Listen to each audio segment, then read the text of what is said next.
Set the stream to go live at the wrong time, obviously. PM instead of AM. You know me. I make mistakes. Let me get my my lights going here. Get a little bit of light on the subject. That was dumb of me, but hopefully people figure it out. I'm sure they will. And I'll turn on the lights in the back here and even that out a bit. How's everybody doing? Happy Sunday to you. There we go. You guys good? What's happening? Happy Labor Day weekend. Who we got here in the house? We got, did I set the day right too? That's the other thing. I guess I should go back and look. It's a little difficult to do now. But anyways, I guess it doesn't matter, right? I set it for 12 hours from now or something. So let's double check here. 6, no, I guess the day's right, guys? On the time. Anyways, what happened this week? Okay, a couple things I don't want to show you. This is really cool. There's not many devices like this on the market. This is a little MIDI box that allows you to channel switch your amps. If your amp has a typical TRS or TS style, cable, depending on what you've got, if it's just an AB or if it's maybe a AB and reverb on and off or something like that, or whatever you've got. On the PT15, it's a TRS style connector that allows you to change through all 3 channels. This, if you will, allow you to do it via MIDI with standard size MIDI jacks. Pretty cool. And it's inexpensive, and you can buy this right online at Sir. It's one of the first things. They've got a new sort of online web store thing, and this is like one of the first things you can get from there, I think, gear-wise. So pretty cool. Say you got, I think if you've got a Marshall DSL50 or something like that, you could channel switch it via MIDI with this. Or obviously PT15. There was some requests. There was a few requests from guys to have it on the PT15. And it was the one thing about the PT100 that I never heard, like, oh, MIDI, we love it. And it had MIDI, it's got MIDI. But I never heard about, so to sort of save cost on the amp and have less jacks, just make it simpler, It's like, can we just do it with a standard foot switch? Most foot switchers these days have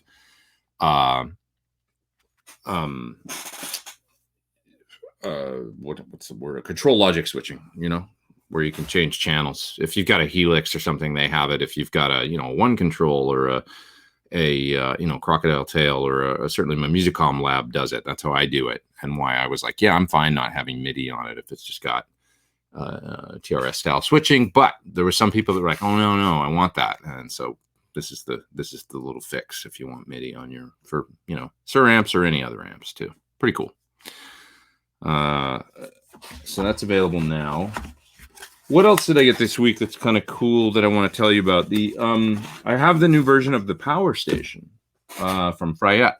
So the new 2-channel version that allows you to AB between 2 different volume levels. It's different tubes now. It's either KT88 or 6550s. I can't remember. But anyways, it's, I believe 100 watts, rated at 100 watts.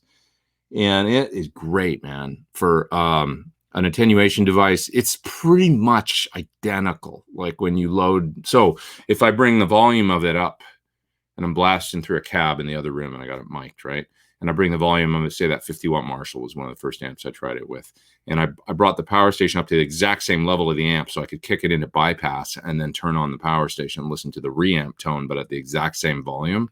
And it's dead nuts pretty much the same. If it's any different, it's like a little bit of a tweak of the presence and depth helps. But it's so close that it's like, it's closer than the old one. And I liked the old one, which the old one always sounded a little scooped to me. Not scooped, but, like a little less mids and a little more, I don't know, highs and lows or something like that than the amp sounded like. This new one sounds pretty much identical. So I recommend it really highly. Somebody that I told to hold on for the for the new version of the Power Station did so, and they wrote me a nice email this week and said, dude, that I'm so glad I waited, because they were looking for an attenuation solution. I said, I think this thing's going to be available pretty soon. They waited and they got it, and they're like, I can't thank you enough for recommending that, because it's really kicks ass and sounds great. And so anyways, really, really, really good sounding. If you need a good attenuator, I wish I could rotate the computer enough to show you, but you know what it looks like. So it's a Power Station with the two. Now it's got a volume, presence, and depth, 2 rows of those, so you can A, B. And so I've got it set up in here right now, and I'm using the effects loop on it. I've got a Korg SDD 3000, one of those Korg delays that came out a number of years ago. I had one, and it sounds great in the loop of the Power Station, just in mono. So now any of my amps in the racks here, I can run, and I can put that delay on and get a little bit of like mod delay or tape. I've got a few presets, like just a straight up digital kind of for solos or whatever, and a mod delay with some vibe, it's a little bit of mod on it, and some tape echo. And I can run all those and just turn that on and tap tempo it as well really easily. It's just sitting up here on my rack up there. I wonder if I can turn that around enough so you can see. I guess maybe not. But it's like up here, I've got the aux and the reactive load, and then the Korg delay is this sitting right here. So I could just tap tempo it sitting right there. And this is the foot switch to actually turn on and off the delay into AB, the little rolling foot switch. Really cool foot switch, actually. Look how small it is, and it does 2 functions. There's a switch on the back and one on the front. So that turns on and off the delay and ABs, the 2 channels on the Power Station. So it's really, really nice. So that's new. Got that going on this weekend here, and it feels good. What else? What did I do video for? The new Dyna Red from One Control is putting it out, but it's still Bjorn from BJFE Effects from Sweden. Great sounding pedal. Always was it was out 20 years ago. The new version has, the 4 knobs with added presence control, and it sounds really great. So I did that this week, and I did a module, the Synergy Pitbull module. I think I put that out last Monday, the video for that. So you guys can check that out. Sounds really good. It reminds me of the old Pitbull amp. It's really cool for hard rock and metal and stuff, but also, and they thanked me for doing some lower gain tones with a Strat, because it does that too. If you just, it's got nice lower gain tones. So let's answer some questions. Ronnie Ward. Oh, one more thing I want to say just before I get to your question, Ronnie, and then other folks too. Of course, we'll get to it here. I wanted to mention guests. So Josh Smith is going to come on pretty soon. He's a monster guitar player who I have great admiration for. So he's going to do an upcoming episode in a couple of weeks. And after that, I might as well mention my guest that I'm going to have. And it's not for another 5 weeks or so, I think. But Peter Frampton's going to come on and do it. So we'll have Peter Frampton on, which should be a lot of fun. He's an old friend that I've known for about 10 years, I guess. He's got a book coming out. And as many of you know, he was like on a farewell tour. And he actually had some European dates that he was supposed to do this year. And that got, of course, postponed due to everything that's been going on. But he's a fantastic guy. And he's a lovely guy, and you get him talking and you're just like, oh my God, this guy's been through so much stuff and seen so many things and worked with so many people. He puts you so at ease when you speak to him. He's just a really, really pleasant guy and wonderful. And then at the same time, he'll share stories about, working with the Beatles, or, like that, Beatles, working with Ringo Starr, or working with, David Bowie, when I didn't mean working with the Beatles, but I meant individually, because he knew all those guys, or Bowie, he told me some amazing Bowie stories that I won't share now because I'll get him to do it in person. But anyway, that's going to be a lot of fun. So around the time that his book comes out, he's going to come on and we can talk about his new book and stuff too. I look forward to reading that as well. So that should be really good. So a couple guests coming up. I'm taking your guys' suggestion, maybe once a month or something. That's what it'll be coming up, to have guests. Okay. Ronnie Ward says, why don't they make tube amps stereo? It seems to me stereo would allow for better independent, clean, and dirty settings. I don't know about independent, clean, and dirty, because that would be more like 2 mono things, right? If you've maybe got 2 power amps. Now, this has happened in amps. There's been amplifiers that kind of tackle, when I think about clean and dirty. Okay, the old Mesa Boogie Simulclass amps, they were stereo and they could take EL34s or 6L6s, and I think you could run different tubes in each channel. So, but it wouldn't be stereo then. You'd have 2 mono amps, one 6L6 and one EL34. My memory of the simulclasses, that's one way you could do it if you wanted to. You might have been able to run them both at the same time in the simulclass. I'm trying to remember if you could run like EL34s and 6L6s, 2 of each in each channel. I just can't remember, because you could get the 100-watt version would have 8 power tubes in it. Anyways, there has been some tube amps like Gibson I can think of that there's stereo. The Magnetone. Okay, if you guys have never heard the Magnetone that came out a few years ago, I mean, it was out 2013 or 14 or something, but there was a Magnetone combo that was stereo.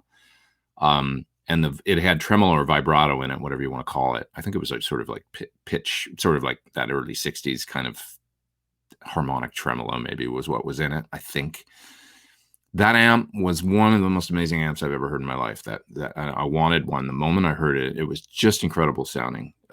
It was just to have an old tube style kind of 212 combo. I mean, it's heavy. It was pretty big, but with the stereo in the amp and that tremolo, it just sounded so vibey. I don't know how else to describe it than vibey, but it was lovely.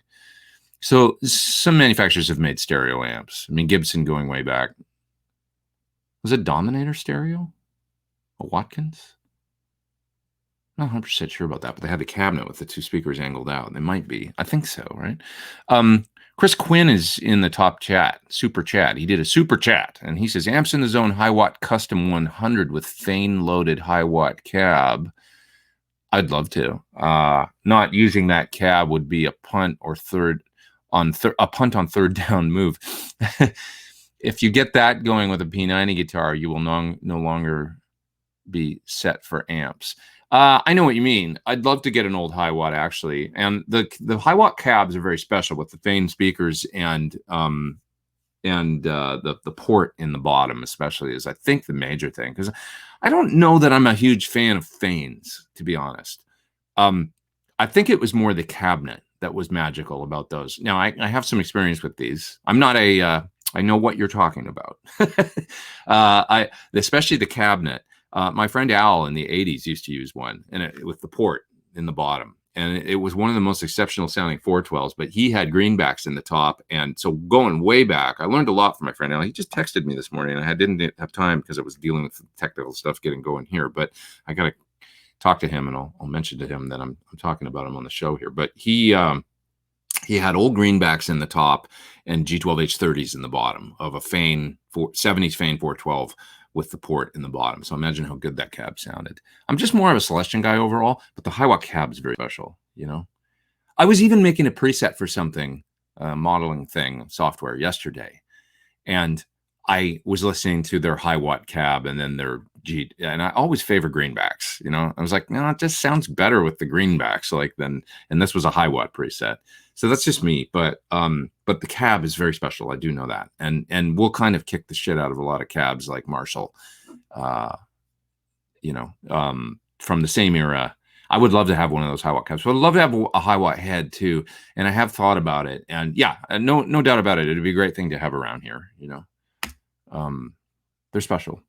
I think of them as the British Fender. I always say that, where it's cleaner and stouter than a Marshall, but it's distinctively British, obviously. It's a different sound, obviously, than Fender, but I think of it as that. It's its own thing, I guess. I shouldn't call it that. It's its own thing. Let's give it its due. Bill is up there in the super chat. Thanks, man. He says, have a great Labor Day and have a cup on me. Love your live chats. Thanks, man. Cheers. Delicious. Drinking my coffee black today. Not for any other reason than I don't have any creamer here of any sort. My oat milk was going bad at home, so I stole the one from work and brought it home. That's what happened. Noah is also in the super chat. Thank you again there, Bill. I really appreciate that. Thank you. And Noah's in the super chat too. He says, first taste of fall in Michigan today. Is it really? Wow, it's so damn hot out here. It's like, I was just listening to Red Hot Chili Peppers and thinking of California. What's another cool LA band to check out? The first band that came to mind was Da Da. I don't know why, but that just popped in my head, which is so random because it's not like I think about those guys a lot, but they had a great guitar player with some, in the 90s. He was soloing and ripping, playing these cool solos, but that's it. I think they're an LA band. What's another great LA band to check out? Well, I don't know. I always think Hand in Hand with Chili Peppers is kind of Jane's Addiction, but you know, which I love Jane's Addiction. Actually, they're great in their own way. You know, it's totally unique. It's another great LA band to check out. Not a great LA band. I don't know. I was just thinking in bands from that era. You know, kind of like 80s, 90s. Los Lobos. Well, maybe one of the most underrated bands in the world, you know. There's some great LA bands. Arthur is up there in super chat. Thanks, buddy. You guys are awesome. Thank you so much. He says, always supporting the rockin' and rollin'. Me too, man. You, sir, are the Ayatollah of rock and rolla. I appreciate it. I do. What else we got here? Have you ever made your own IRs? Says Jim Lund. Yes. I actually have a video that's a number of years ago. I mean, it was 2012 or 13 or something. 2013, maybe. I put out a video about impulse responses. And in that video, I used an early version of the Torpedo software to make an impulse response of a setup that I'm using. So I mic up a cab, get a sound, I make an IR of that setup, and then I directly compare it to the mic'd cab because I've still got the mics on the cab setup, right? So then I could just plug the head right into the cab, and then I could plug the head into the load box and the impulse response and show you A/B exactly how close the IR is to the mic setup. So you can check that out. I did that a number of times using that software, made my own impulse responses. And I also used the Axe Effects impulse response creator thing that comes in every Axe Effects. They were different. The tone that they send out through the amp is different. I remember that. But that worked well too. Maybe the first time I ever did it was using the Axe Effects. And that's when I really realized how great IRs were. When I made my own, and that was even previous to making that video. I was in the house in Santa Monica where I had a little studio set up. And I used the Axe Effects, and then I listened to the IR, and I was like, oh my God, it's so close to the mic sound. So when you make your own IR, that's when you really realize how close you can get. And it's really something, you know, how close you can nail it. So anyways, I have made my own. Now, I don't have great software to do it now, the latest and greatest stuff. And I just kind of leave it up to other people. Having said this, I've made some IRs recently, that eventually these will come out. And I don't want to talk about it any more than that. But I did some IRs of vintage speakers. And it's my intention that those will come out as a... and so that'll be at some point. I did basically my blackbacks, so 78 Celestion blackbacks, as well as some other Celestion speakers, like a vintage G12H. Sorry, it was a newer G12H Heritage, but I also did a G12M 55 hertz bass cone greenback. So that's a unique sound that I have. So it's the vintage speakers mainly is what it is. And so that'll happen at some point. So I've made those too. It's really interesting making impulse responses. That's for sure. It's I enjoy it. Anyways, what else we got here? Happy 115 degrees Fahrenheit in Livermore, California. Wow, that's bonkers, man. It's too hot. It's too hot, isn't it? It's crazy. Peter Evans is on Catalina Island. Wow, I wish I was out there. It's probably 89 degrees out there, right? It's probably much nicer. Tracy's here. What's up, dude? How are you? Tracy Guns, what's happening? My Twitter buddy. Great to see you here. You're a good man. And You've always got my back, and I've got yours, my friend. Good to see you here. You should come on the show sometime. We should do this together at some point. Answer some guitar questions. Lauren's here as well. What's up, man? You've got a Synergy 30 watt, an MXR Reverb, DD200, MD200, Sir Riot Mini, Buxom Boost, JHS Bonsai, and we'll have a JHS Fuzz Station. What in loop and good pedal order for a new board? I'd put the DD200, I'd put all the time-based stuff in the loop for sure. The MXR Reverb, the DD200. MD200, the modulation could go in the loop or it could go in front. Just try it both ways and see what you like. Sometimes I like modulations in front, because that's kind of the classic way that people did. It'll probably sound good both ways, to be honest. Just take a listen to it. Depends what you're using it for. If you use any kind of vibe a lot, because it's got vibe in it, and it's got the MD200 has that kind of, it's actually got a fuzz built in, which is totally wacky, but it does on the vibe sound. So then you're going to want it in front. If you do any of that stuff, you can take advantage of that. But I'd try it both ways. And if you mainly use your modulation on clean sounds, which most people do, unless you're doing the Eddie Van Halen flanger thing or playing some Rush or something on semi-dirty sounds, even that can sound great in front. But most people use it on cleans, and there's no reason to put it in the loop at that point. It's in some effects sound to me, to be honest, if you're running mainly clean amps, they sound better in front than they do in the loop. Delay, reverb, almost everything sounds better in front. Why? Because the preamp of the amplifier gives some vibe to the effect, some compression, there's a little bit of overdrive always, even in a clean amp. There's a fair amount of, when you're running into tubes, it's like it's doing a compression and a little bit of drive thing, and it pumps up the effects in a cool way. Now, when the amp starts to get distorted beyond a certain point, it tends to not sound great unless you're going for a sloppy ambient kind of crazy indie thing or something. But to a certain point, it always sounds really good. The Edge using a Memory Man into an AC30 that was set on the edge of breakup, right? Or, like on most of his classic tones was effect in front. I mean, I don't think he does any post stuff, to be honest, does he? He's mainly using AC30s and deluxes, I think, now. So many times effects sound better in front to me.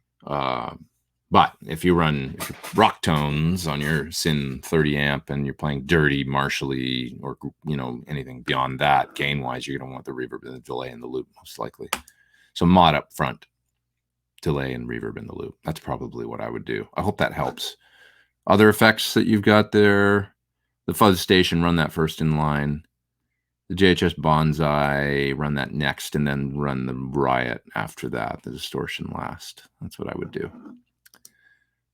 Eric says, yeah, simulclass is 6L6 for Class A B tubes and 6L6 or EL34 for Class A. Just got a 290 for my new Syn 2. Thanks for the great module reviews. Thanks, man. That's Eric up in the super chat. Thanks, buddy, for doing that. Yeah, I had a simulclass 295 in maybe 1990 through 92, something like that. I had a crazy silly rig that I actually shipped to LA when I was a kid. When I was going to MI, I shipped two Mesa 212s, a 12-space rack with a Mesa 295 and a studio preamp and some effects and stuff in the rack. I shipped that all to LA. Can you imagine how expensive that was as a 19-year-old kid? I don't know what I was thinking, like why I didn't downsize to go, to school. It's breakfast time. You guys ever tried these macro bars? These are good. Go macro. Anyways, sorry. Didn't get a chance to eat. Anyway, it was the rack era. And I had a rack rig. I got all that stuff in about 88 or 89. I think 88. I got a Mesa. Does anybody remember the 50 caliber head that had EL84 tubes? It was the first one. and they ran kind of hot, and EL84s were sketchy at the time, so they quickly changed it to the 50 caliber plus, and that had 6L6s, and I didn't think it sounded as good. My 50 caliber sounded amazing, is my memory of it, and I've often wanted to buy another one. I don't know if, I'd get it and go, and be underwhelmed, or if I'd get it and go, yeah, it sounds cool like I remember. But generally speaking, when I remember something sounding cool as a kid, if I hear it again, I'm like, yep, it still sounds cool to me. So that amp had a great lead sound. That's my memory of it. Maybe I didn't even use it clean, but I can remember playing lead through it, and it sounded really liquidy and fat on solos. And then the tubes red plated one day, and it was one of my first tube amps, actually, that amp, and I didn't know what to do. I thought, oh no, is this thing problematic? And they kind of were problematic. They ran the EL84s hot, as I remember, and then they changed the design, and they quickly discontinued it and made the 50 caliber plus with 6L6s. But anyways, the EL84 one, it had a unique sound. So I had that. I decided around the time the tubes red plated, I don't know if this is for me, and maybe I should get something else. And I think I traded it back to the store that I got it from, and got a studio preamp and a 295 power amp, one of the big 4 rack space heavy mothers, and I got one of their shock mount racks, the road ready rack they called them, and I had all that in a 12 space rack, and I brought all that and had it in my apartment in LA. One time, the neighbor down below used to crank music at like 6 a.m. when he was getting ready for work in the shower. He would just crank music and wake me up every day. So I can remember cranking music at like midnight, like through the power amp, the Mesa power amp, and the speakers. And I put the speakers facing down onto the floor so they were facing down. And I turned up music through my 12-inch guitar speakers, and the power amp. We were having like volume wars, real mature. That's what I was then. As opposed to just going and knocking on the door and saying, hey, dude, I wasn't very good at confrontation. But anyways, I can remember having that little situation. What else we got here? More questions. Hello from Nashville, says Samuel Gregg. What's up, man? Do you ever play electric with fingers instead, says Stefan. Seems to me quite a few. You get quite a different sound. Yeah, I mean, I love it, to be honest. You're mentioning Jeff Beck. I did a video with a Rocket pedal. It wasn't really a demo, but they did a pedal called the Lead Boots, I think. J Rocket. And I played Cause We Ended as Lovers. And I think I did it all fingers. And I'm really happy with the guitar sound, actually, and the way that little video came out. I just did like a, one round of the melody and stuff. And check that out. But yeah, I totally agree, dude. I mean, the whole first verse of Homage, my song from Guitar Nerd, the first solo is all fingers, and it's the Jeff Becky kind of part, because it's really I'm trying to play kind of like Hendrixy Becky, sort of, that's what the title is for on that song. But I did the whole first kind of B section or chorus. I don't know what you want to call it. It's an instrumental song, so it's a little bit nebulous, but using my fingers, kind of trying to emulate Beck a little bit, like to the best of my ability. It's totally a different sound. Scott Henderson plays mainly with his fingers too, a lot, like the pick palming it, but he uses his middle finger a lot.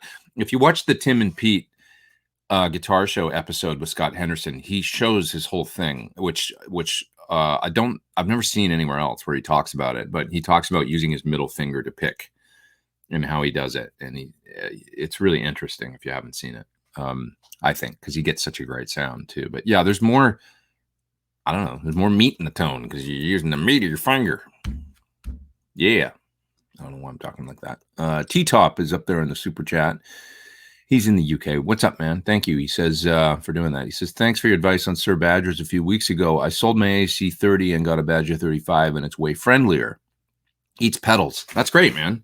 It does. It's a friendlier amp for pedals for sure than an AC30. Now, an AC30 can be great with the right pedals, and I love AC30s, and I always will. It's its own thing, But a Badger 30 overall is a friend. That's one thing Badgers are, is very friendly. You can use them at home. You can use them with pedals. No problem. You can bring the volume down using the power scaling. They're pretty versatile. There's all kinds of stuff you can do with a Badger. They're great. So I'm glad you're happy with it. And we got Jeff in Wales in the house. What's up, man? What else we got here? Anti-Vegan says, my boyfriend told me about your channel. Did he tell you that you'll come here and probably end up buying things? That's what I get the most hate for on the internet. You made me buy things. Not hate. Hate's a strong word. But people are generally kidding, I think. But, you know, I can't help it. I'm just a geek. I love all this stuff. Glenn says he has an original Marshall 412 slanted cab, all original 1976, blackback 25 watts, 16 ohm Ipswich speakers, great shape, looking to unload. Been in storage for 10 years. It's a slant cab. I already have one, or I might be interested, to be honest. But that's cool. Where are you? Are you in the States? Because that's the only thing, you know, if you want to sell locally and stuff. Yeah, I have two cabs, actually. One's a repro cab, but it's got original blackbacks in it. It's a straight cab. And then one's a slant that I got last year, I guess. Maybe the year before. Can't remember how long I've had it. But I've got your exact cabinet, basically. Greenback 25 slant, the whole 9 yards.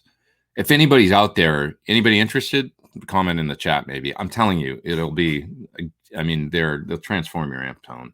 They're just great cabinets. So somebody should take up Glenn on... he wants to sell it. Been in storage for 10 years. That's kind of like the one I got. It was at a pawn shop for years, like because a guy dropped them off there and then he never came back for them. It was a pawn shop not far from, you know, north of LA. And Dave Friedman found out about it. And the guy had like 8 cabinets and they were like slants and straights and with H30s and 25s, but they were all 70s cabs. It was awesome. George Lynch ended up buying 2 or 3.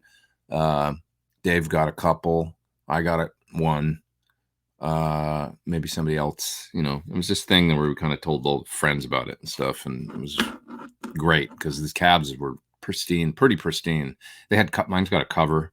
It's not a perfect shape, but it's like, it was really well taken care of and no recones or anything like that. ESS 2586 is up there in the super chat. Thanks, buddy. He says he's got a 67 Bassman, much like yours. In past videos, I noticed yours breaks up nicely. Mine is stock. Was yours modded because mine stays clean and loud? Would love to have more crunch. Well, there's a couple different things you can do. Mine actually was gone through by Roy Blankenship, and he did something to the first channel that makes it a little more JTM 45. That's kind of a well-known mod, I think. So the bassier channel, he turned that into something else. But the other channel, the main one people use for guitar anyway, isn't really modded or anything. Mine needs a little love again. The pots are really dirty and intermittent kind of. And I don't have it in here right now. To be honest, it's a great amp, but I kind of like, I got the Princeton in here, which is a new Princeton reissue.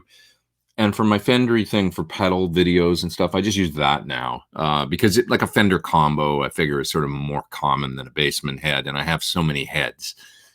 So I took it out of here because I just feel like also the Fender clean sound, to be honest, channel 1 of this amp, of my PT 100, does that so well and kind of consistently sounds a little better than the Bassman. So I just use that because it's Fender-y. It's a cross between a twin and a super, really, on that channel. And yeah, I don't know. I wasn't using it that much. But the amp it's a good sounding amp that I bought for $395, I think. I mean, they're so affordable, you know. Anyway, Roy Blankenship's great if you want to send it to somebody, or Dave Friedman, you know, could look at it or something. If you might try 5881s in it if you want it to break up more. Brian did the super chat up there, $9.99 super sticker. Dude, you guys are too kind. Thanks. You're wonderful. I love you all. But yeah, maybe 5881s would be something that you could try in it to try and get, you know, maybe try some good high gain Chinese preamp tubes, Chinese 12AX7s, and you know, because they tend to have a nice kind of drive to them. That's, you know, Chinese. It's a funny thing about new old stock tubes, like. I love them in many ways. I love old Bugle Boys are my favorite, and Mullers are cool too. They're so expensive though now. It's crazy. So in some of my amps, I have these tubes. If you want a gainy sound, though, to be honest, the good sounding tested low noise Chinese 12X7s for rock gain are fantastic. You know, they just sound really good. It's hard to beat them. It's like, say, in the Jose circuit, you know, like that's in that Germino now, they sound great, like for that thing. 80s kind of high gain, you know, it's hard to get away from that tube being just a terrific sounding tube for that thing. So it's a funny thing. But anyways, in your basement, I might try those in 5881s of some sort. You know, maybe old stock ones if you could find some, but if not, just some Softtech 5881s, and the amp will probably have a slightly more grind. You know, remember to think about our tour techs during these times. A lot of amazing pros are available to dial in your guitar. As a rare opportunity, says Simon.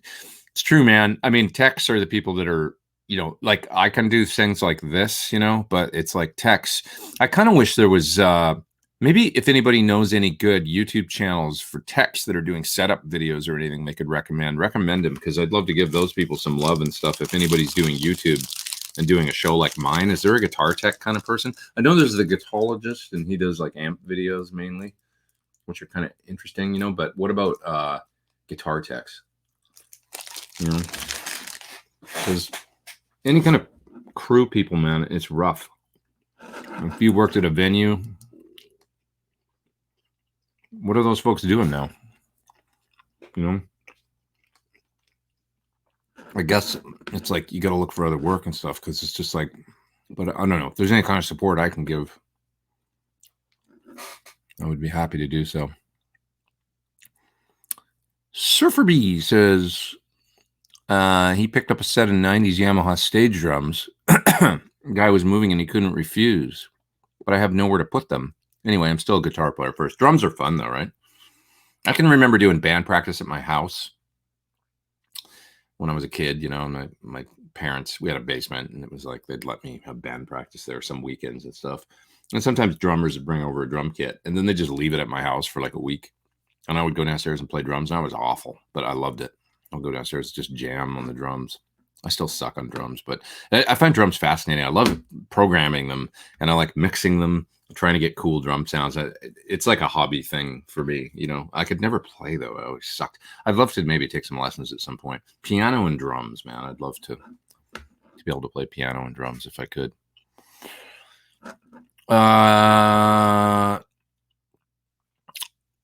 Yeah. What would you do if I sang out of tune? Says SD Design. Who else? I'm so far back in the chat. I'm going to go all the way to the bottom. Your tone is always incredible. Wow, thanks. That's Gabriel. Do you have, not always. You only hear it when I get it dialed in. Sometimes it sucks, and then I got to work on it for a while. Do you have any tips for dialing Zeppelin and Purple tones? I have a Marshall valve state and germanium treble booster. Well, I'm not sure about the valve state with the treble booster. That might be I don't know about the design of the valve state. Is if the input has a bright cap on it and you're using that treble booster, it might be a little weird, because the input tube the volume might have a bright cap on it on a valve state. That'd be a question for somebody like Friedman. Have to look at a schematic or something like that. Because if you turn on your treble boost and you find it's just insane, then that's probably the case. Zeppelin and Purple tones. So much of Zeppelin recorded is, combo amps and like the Supro that he used, and a Telly. You know, it's like different things than what he used live. So it's hard, because that's pretty common knowledge stuff now, I guess. But it can be confusing, I think, sometimes. Knowing exactly what he used. It's part of the magic, though. I mean, it's just so many different guitar sounds sometimes on a single song, you know, where there's like really MIDI things that come in, and then the contrast is what he was. That's the Page genius to me, is all that stuff. The parts first and foremost, but then also the tones and the production. More so than him being a guitar player, it was more the music that he made with the guitar. Because I primarily think of him as a songwriter and producer and arranger, which is the most important thing, I think. Purple tones. I mean, that all. So Richie used a AC30. Did I just go that? Oh, why did I do that? That. What was I going to say?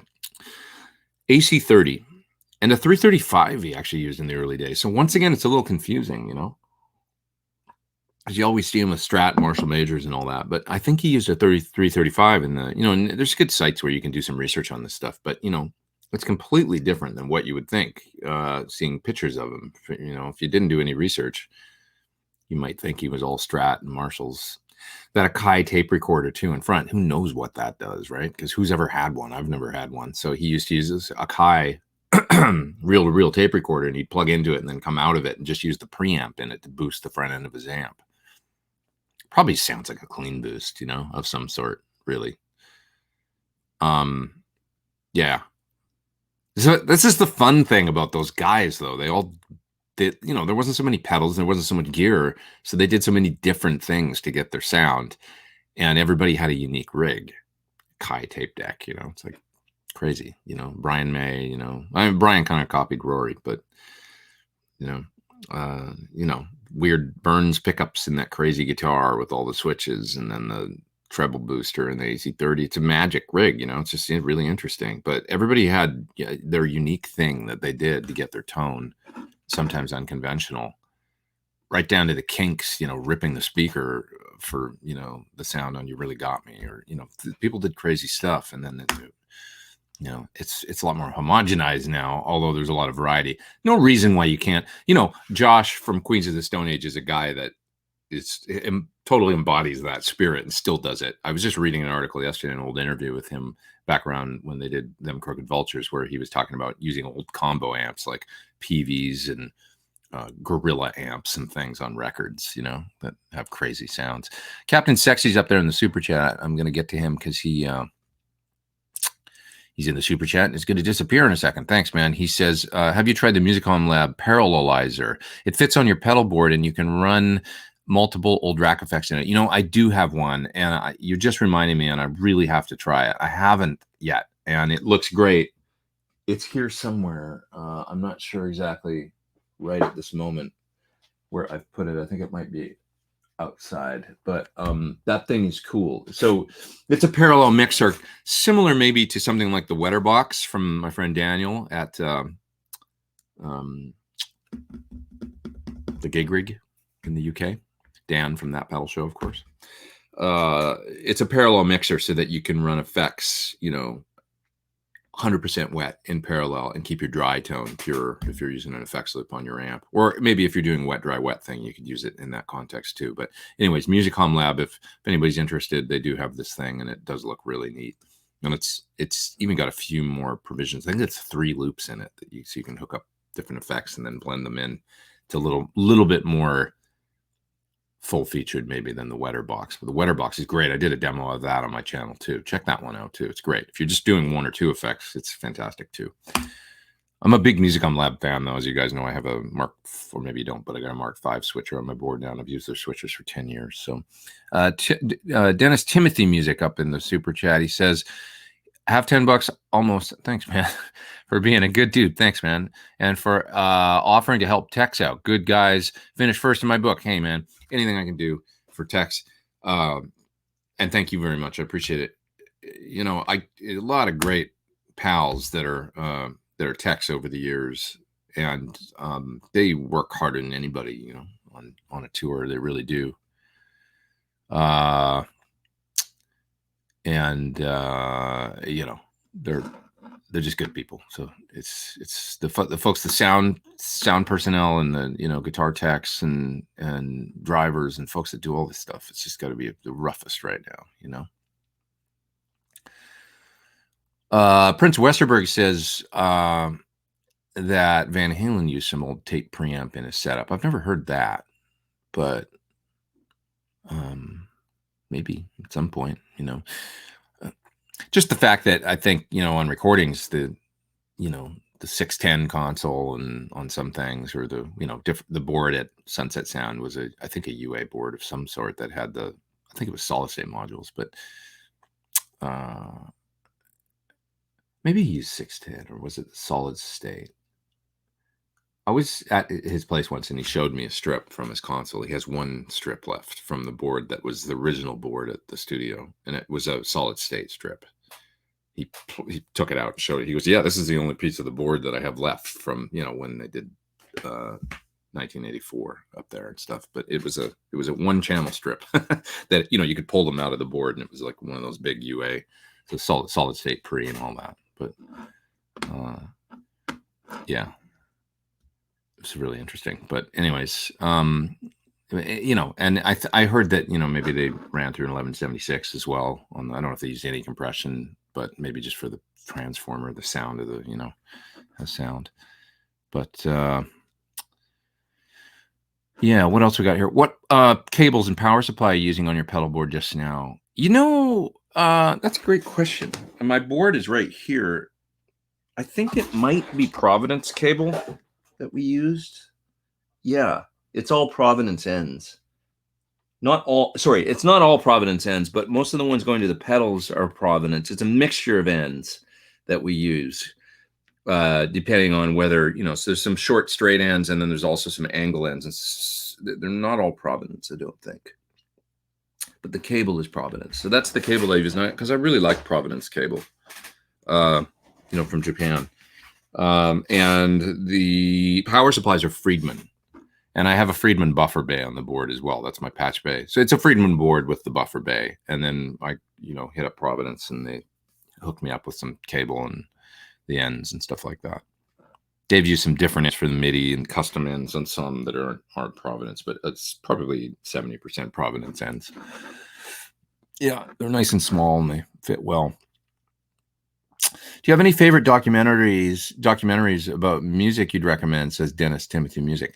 I love what's it called, Classic Album Series or something, and the one on Dark Side of the Moon, I think, is the one I'm thinking of. Also, the Live at Pompeii, which is basically sort of documentary, is one of my favorite movies, rock movies.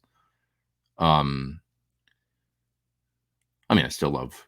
That's not really a documentary, but Song Remains the Same. I still love watching that, and concert movies. I love It Might Get Loud. I bring it up all the time. That's a great movie. But yeah, Pink Floyd Live at Pompeii, as well as the Dark Side of the Moon classic albums, is great. There might be a Fleetwood Mac one I saw too, which was really cool. The Sound City movie. By Dave Grohl, he did it. That's great. It's really great. More modern kind of movie, but revisiting the past. It's worth the price of admission just for the McCartney footage. It's so cool when he's in the studio singing with Paul McCartney, and there's little gems in there, like where they're in the vocal booth and the camera's on, and you're like a fly on the wall. And Dave's like, "Wow, I wish it was always this. Why can't it always be this easy?" Because they're singing together. They're doing a song and coming up with whatever they're coming up with. And Paul goes, "It is." I love it. I got chills even thinking about it, because it's like a little gem. Like, don't make it harder than it needs to be. Why isn't it always this easy? It's like, that's what I took away from that, where it's like, it is. It's a moment between. It's where Paul's not scripted, or like on camera. It's more like this thing where you see him working, and it's so special. I don't know. It was great. I love too when they're listening to a mix or something, and McCartney's sitting on the couch, and Dave like grabs him and picks him up, like they're just like having fun in the studio, and he's just kind of like himself. I don't know. It's cool. That movie's so cool, because I feel like he's a disarming guy. He's a big rock star in his own right. But he maybe brings out of people, sometimes he gets them to have more fun than they might normally even have, because they're the boss, but he's the boss too, and he's making the movie, and they're in his movie. So it's kind of interesting. He brings people into his world, and then almost like it seems like it was just a really good time, and a serious movie too, because it's about that studio. So Sound City is still there. If you watch the movie, it's all about the console, how he buys the console, and how the days when people used to get together in the studio, and now everybody's working in their own studios more, and that sucks because you don't have that camaraderie. And so, he's bought the console to preserve it and puts it in his own studio. But what's going to happen to Sound City? Well, Sound City ended up getting leased, or it stayed unused for like 5 years after that movie was made, I think. And then somebody started it again. I don't know what's happening with it right now, but now I went to the reopening party of the studio, and it was great. And it's got old. I'll come back to this because I just want to grab SD Designs in this top chat there. He says favorite rock bands with female vocalists. My new one is Pretty Reckless. They're super badass. You're kind of like going for older bands just slightly. I'm thinking about hard rock bands for some reason, but Lizzie Hale's badass singer. She's wow, what a rock singer she is. And Pretty Reckless, also great. Taylor is awesome from that band. Who else? Female rock bands. I don't know. Those are the two that came to mind right now.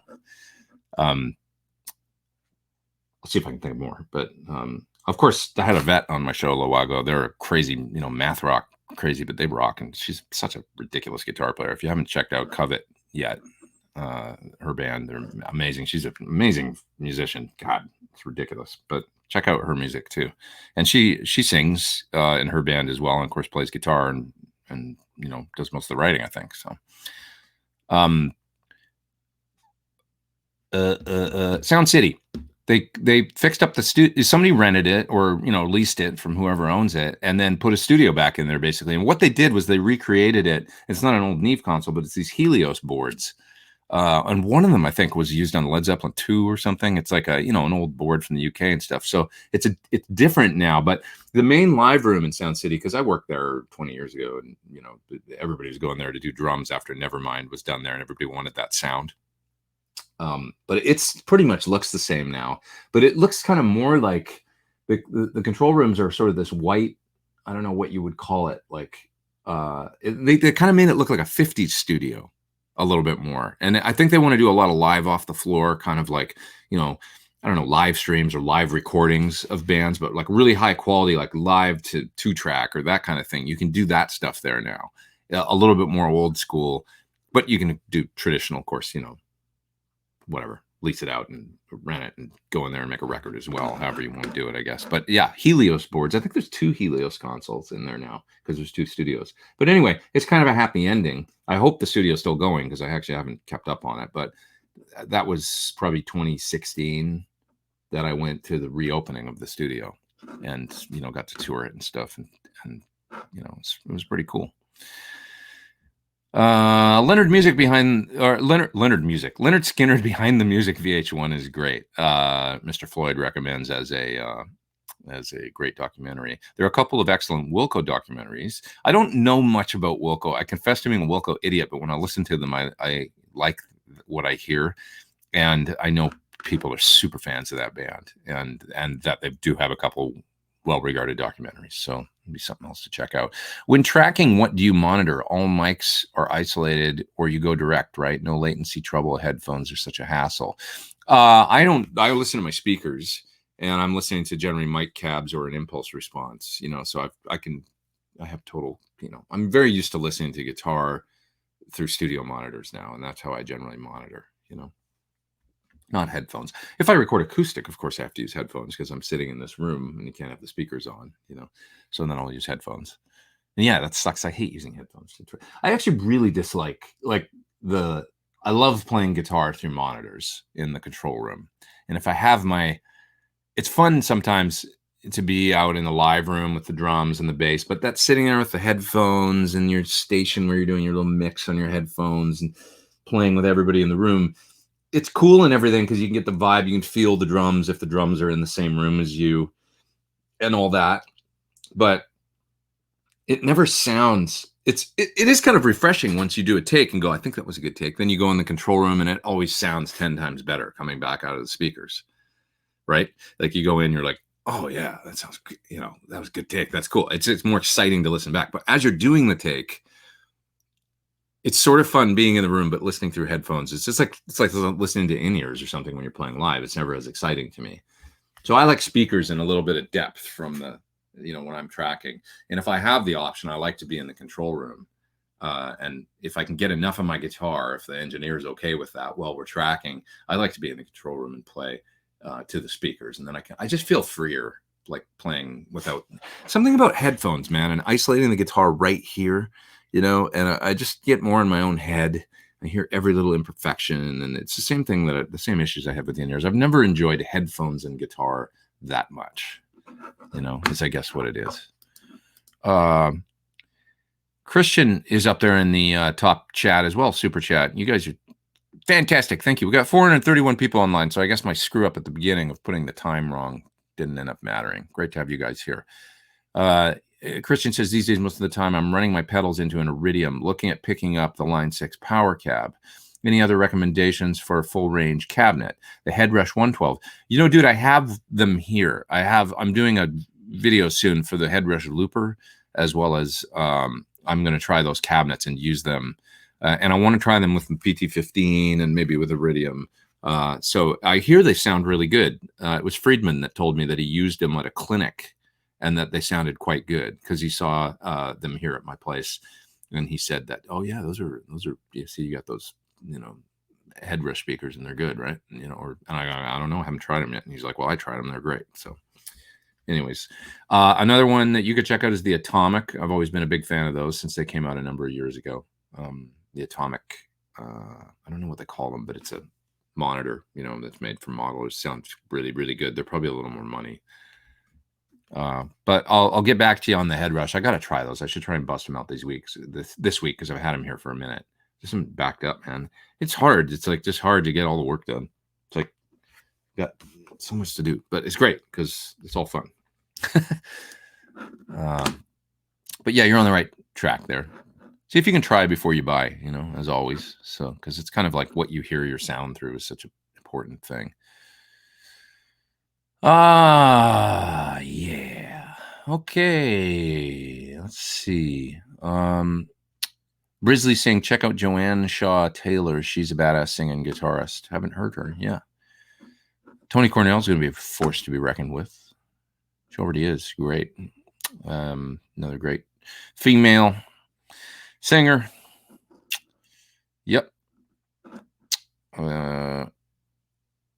Let's see here. I'm all the way at the end here, so I'll back up a little bit. There we go.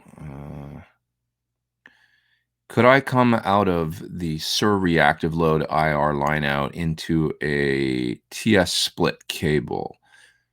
That's a good question for John. You can use a balanced or unbalanced out. I mean, I think you should be okay.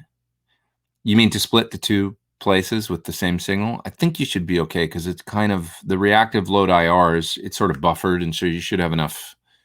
So you're going to TRS and then go to I assume it's kind of like a Y thing, right? Give it a try and see if it sounds any different to you. It's these kinds of questions are questions that, you know, cs@sir.com is the best for the 100% accurate answer. And you can explain to them exactly what you want to do, and they will get back to you and let you know. But I think so is my short answer because it's buffered. The original one, maybe not.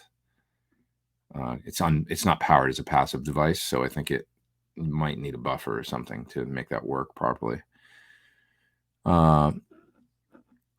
Yeah. This is cool. Rising Havoc says there's a place in Nashville that does live recording and cuts the record you can take home with you. That's cool. Live off the floor, like, you know, that's it. That's when engineering was, you know, really an art. You know, it still is, but there's more options for obviously fixing things later. Some of the stuff in the 50s that went down, you know, when you were recording a take, that was it, man. It was live and mono, and you had to blend everything and make sure that, you know, I mean, listen to what that stuff sounds like now. It's incredible. How they did that stuff when you think about it, you know, before the days of multi-track, how they were able to mix kind of on the fly and just, you know, pretty amazing. Plexico's up there in the top chat. Super duper chat. Thank you. He said hi Pete, 3 pedals to play for a 1970s, 1990s cover band. What say you? 70s to 90s. I mean, 3 pedals. Ooh, dude, it's hard to only pick 3. The least of your worries is probably the compressor, but you kind of need one for things like Andy Summers and stuff and some 80s stuff. I would probably get I think there might be a Keeley pedal that is delay and drive. I might pick that for a drive pedal because it does both those things, and then you could get a chorus and a compressor, because you kind of need chorus for a lot of stuff from 70s, 80s. Look at the Keeley pedals and look at some of the ones where they blend 2 different pedals in one. DDR is one of them, I think, that I did a demo for. But he's done some neat things with combining 2. You can maybe get 3 of his pedals, and it would actually be like 6, because you'd have the different effects that you need. For example, he makes one that's all the Hendrix stuff basically in one pedal, where it's like, I think, a fuzz, an Octavia, a Univibe, everything's in there. So when you say 70s to 90s, it really depends on what you're doing. If we're talking about you need to play The Cure and the Police and stuff like that, or if it's Van Halen, AC/DC, and Pearl Jam, then it's a different kind of board. So, but I would say for maximum versatility, some of those, I got to give Keeley some props for putting the multiple pedals and multiple effects in one pedal. Is a kind of a cool idea that he does really nicely, I think. Okay, a couple more super chats. Patrick Carroll says he wants me to watch Wilco. He's sending me a super chat to watch Wilco. I'm Trying to Break Your Heart. That's the one I've heard of. Or Ashes of American Flags. I know you're a busy man, but take some time out. Okay, dude, I will do it for you. I know I can probably see them on maybe Netflix, or if not on Quello or whatever that that stream music docs. So I'd love to check that out. I just wonder if I need to get into the music first before watching the movies. What's your opinion on that? Should I be listening to the band before? There's some great police documentaries too, by the way, that I love. Even just the video, because I love the police. The video that you'll find on YouTube of Jules Holland interviewing Andy Summers and Sting and Stuart Copeland is fantastic. Because they all kind of know one another, and but it's probably 1979 or something. And he does this great interview with Andy about his guitar rig and all his effects. And Andy's standing outside on like a deck. You'll see it. He's got a Marshall and Echoplex, and he's turning on and off the compressor and showing you all this stuff. But then they're talking to Sting about a songwriting process, and he details using the early Porta studios and stuff, and how he uses drum machine and stuff. Don't Stand So Close to Me, maybe. And I can't remember the exact songs, but it's really great, like how he talks about the origins of these tunes and stuff. So that's something else. Check that one out too. I'll watch the Wilco one. You watch the police one. That's a lot of great documentaries, but at least 3 or 4. Jeff is up in the super chat as well. He says, love the show. Essential Sunday viewing. Thanks, man. I have a Lefty Dealer Select Alt T and a Rufus Reed Loaded inbound from Peach. Nice stuff. I have a DM2W. Can you recommend a reverb pedal that will fit in? Well, it sounds like pretty vintagey what you got going there. You got fuzz, and try the True Spring from I would say either the True Spring or the Flint would be the 2 reverbs that I can think of. The True Spring's it's a tremolo and reverb, but it's got a computer editor. It's a source audio pedal, and the neat thing about some of their pedals is you can use them without ever plugging in the computer or the editor. They're 4 knobs and very easy to use, or 5 knobs or whatever it is, but you can plug it in and then do some deep editing if you ever want to. So, and it's pretty deep, the editing capability. You can get in there and change the, all kinds of stuff. So, and it's one of the best sounding spring reverb pedals that I've ever heard, the True Spring. Just excellent sounding. The Flint, also great, and will give you a little bit more variety, I guess, of reverbs. What is it, 60s, 70s, 80s, or whatever on the switch, and it's like spring and plate and something else. And then the tremolo in it is lovely. So if sounds like for your board, maybe a nice tremolo would be a cool, because you got fuzz and analog delay, and why not a vintage style trem too. So Flint or the True Spring, that's what I say. Hope that's helpful. Running Down a Dream documentary about Tom Petty and the Heartbreakers. I think I've seen part of that, not the whole thing. It was cool, for sure. The Eagles one is pretty great. It's 3 hours or something at least, but it was on. I'm sure you can watch it somewhere. It was originally streamed on HBO or Showtime or something. I don't remember what it was on, but it was really good. I enjoyed it. And having played with Don and knowing some of the guys that are in the doc, like Stuart Smith and stuff, it was a real interesting watch for me as well on that level. But I learned a lot watching it. Some of the stuff that I loved the most was like Glenn Frey talking about listening to Jackson Browne, who lived above him, write songs, and basically Jackson sort of teaching Glenn how to write songs just through him listening to how he would come up with something and repeat it and repeat it and repeat it and play it over and over, and then go make a pot of coffee and come back and sit down and then play that section, then add something else and then repeat that over and over and over, and like till he had what he, and Glenn was like, oh, he's like listening through the floor, that's how you write songs. Okay. And I love that kind of like just the admiration that he had for, it's cool to hear those guys always, because they're such, like icons or whatever. But when you hear them talk about other folks, it's endearing, because they're the Eagles and they're like, Glenn Frey and Don Henley, and it's this, I'll tell you a quick story. I had a email exchange once with Don about Randy Newman, and Don inducted Randy Newman into the Rock and Roll Hall of Fame. And so I wrote him an email afterwards and said, hey, that I really enjoyed, it was a great, Don Henley is a magnificent speaker. Much better than me, evidently.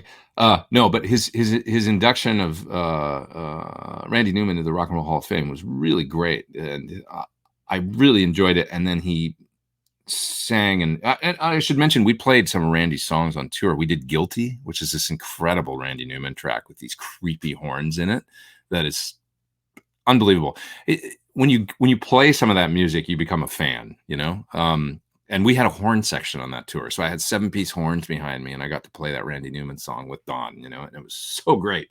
It's nothing like real horns.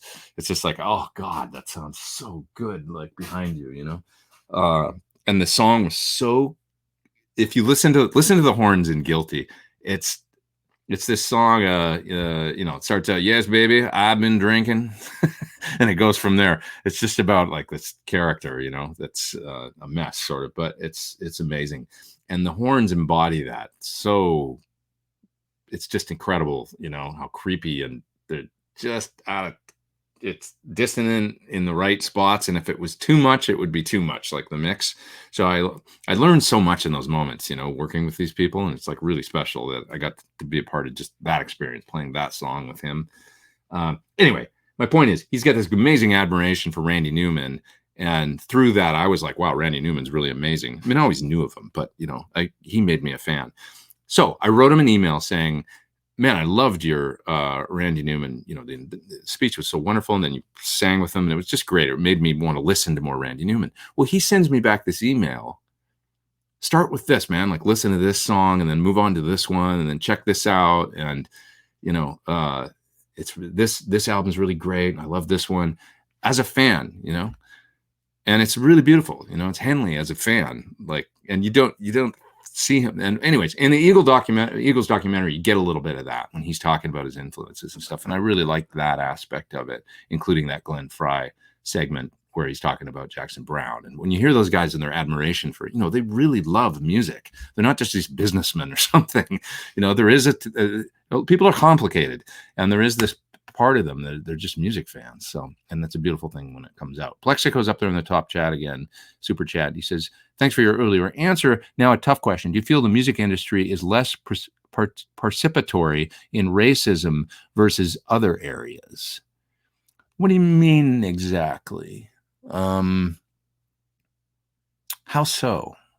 Less participatory. That's the word. Sorry. Participatory. Versus other areas. Sorry, I don't understand the question quite. Like, are you saying that artists or record labels or people should do more? than what they already do in order to bring awareness to that particular issue? I'm not sure.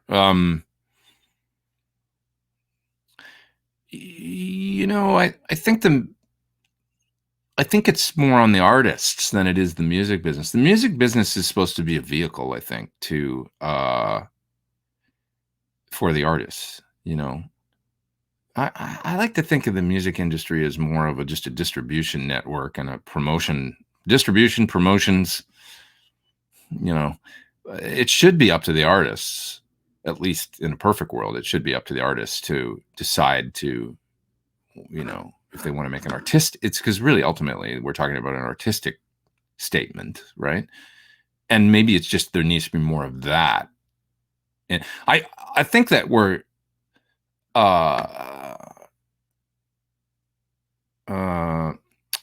seeing a little bit more of that activism and in different, sure, I mean, a little bit more, but it's not like what you might have thought, like the 60s was, late 60s and 70s of era of people being a little bit more artistically outspoken and stuff like that. I think we're seeing some of it in music though now, because how could you not, but I know what you mean in that sense. Like I almost wish there was more really poignant art that would come out, but I think it's up to the artist more than it is than particular labels taking a stance or something like that. I don't know. It's just this one guy's take.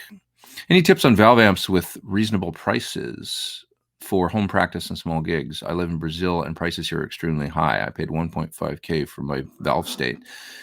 That's from Gabriel. Gabriel, let me think. I always recommend the like PV Classic 50, for example, is really hard to beat for the money, as well as if you can find a used Fender Bassman 410. It sounds like you're maybe, if you go to valve state, maybe you're a bit more of a Marshall person. So maybe you want to look for a DSL 40 or something like that used.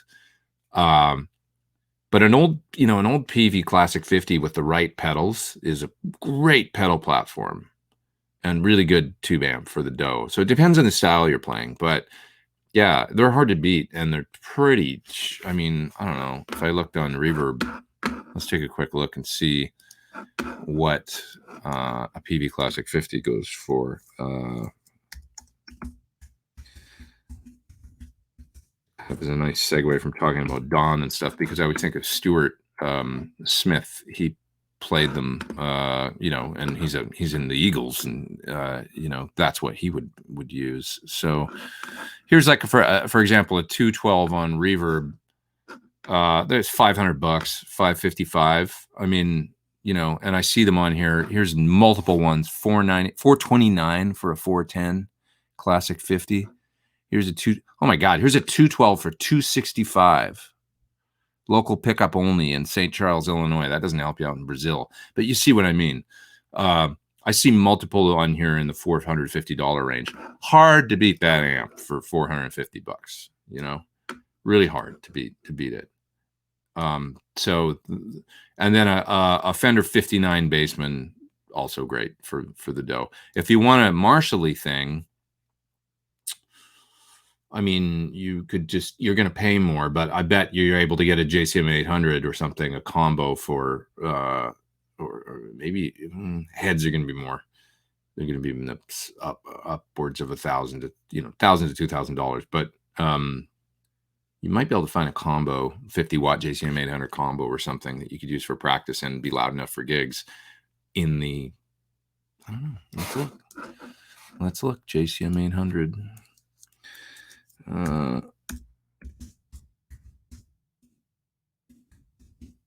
Look, nothing. Okay. Oh, it'd help if I put JCM instead of JAM.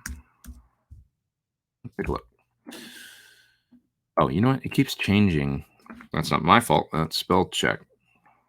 JCM 800. There we go.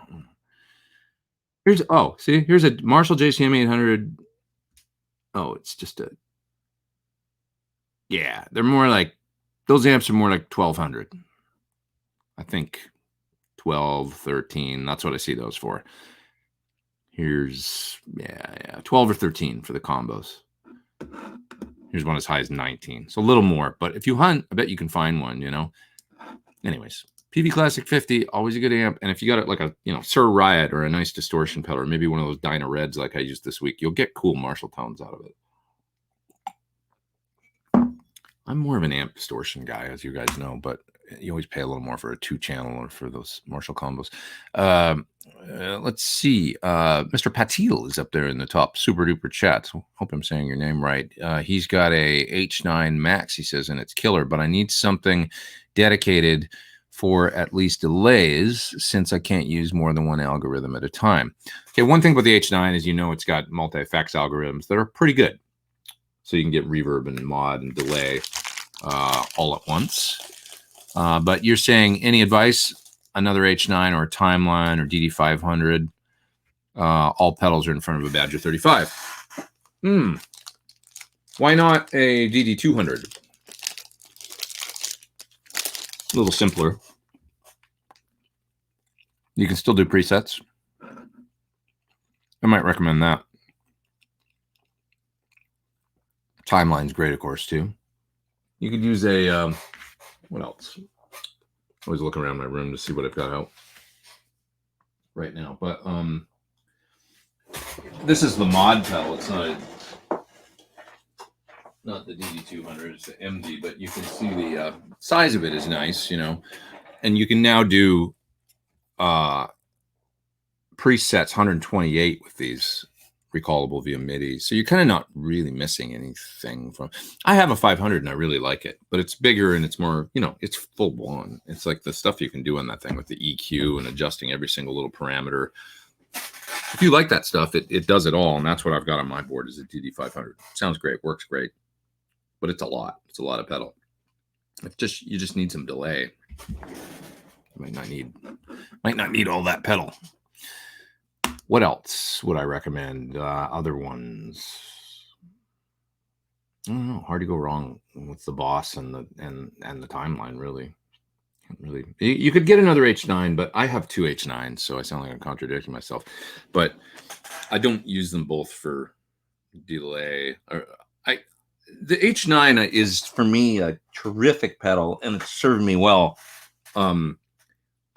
The editor and stuff does drive me a little crazy at this point. Just, you know, I love it and everything. That's great. And if I'm here in the studio and I hook it up to the computer and have the MIDI going and use the computer editor, and then it's awesome. Get some great sounds. But the always having a Bluetooth, and sometimes it loses the Bluetooth and the connection. I need to bust the pedal off my pedal board and look at the serial number on the bottom to just get into the editor and add some friggin' feedback or whatever I want to do in the delay. That does drive me a little batty. Great pedals, used them for years. Doesn't mean I can't criticize and just tell you the, you know, good and bad in my opinion. Christian Hanley is up there in the super chat. Thanks again, by the way, for you guys doing a top chat.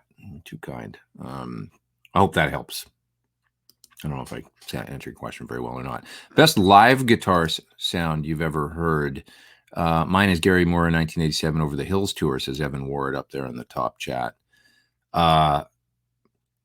Best live guitar sound I've ever heard. Jerry Cantrell sounded really good the last time I heard Alice in Chains with Tom Abraham mixing. He gets in a fantastic sound in front of house. It was crushing, and the bass sounded great too. It was just like, whoa, this is one of the best sounding rock shows I've ever been to. Who else sounded really incredible live? Guitar sounds live. I enjoyed the U2 show I saw at the Rose Bowl.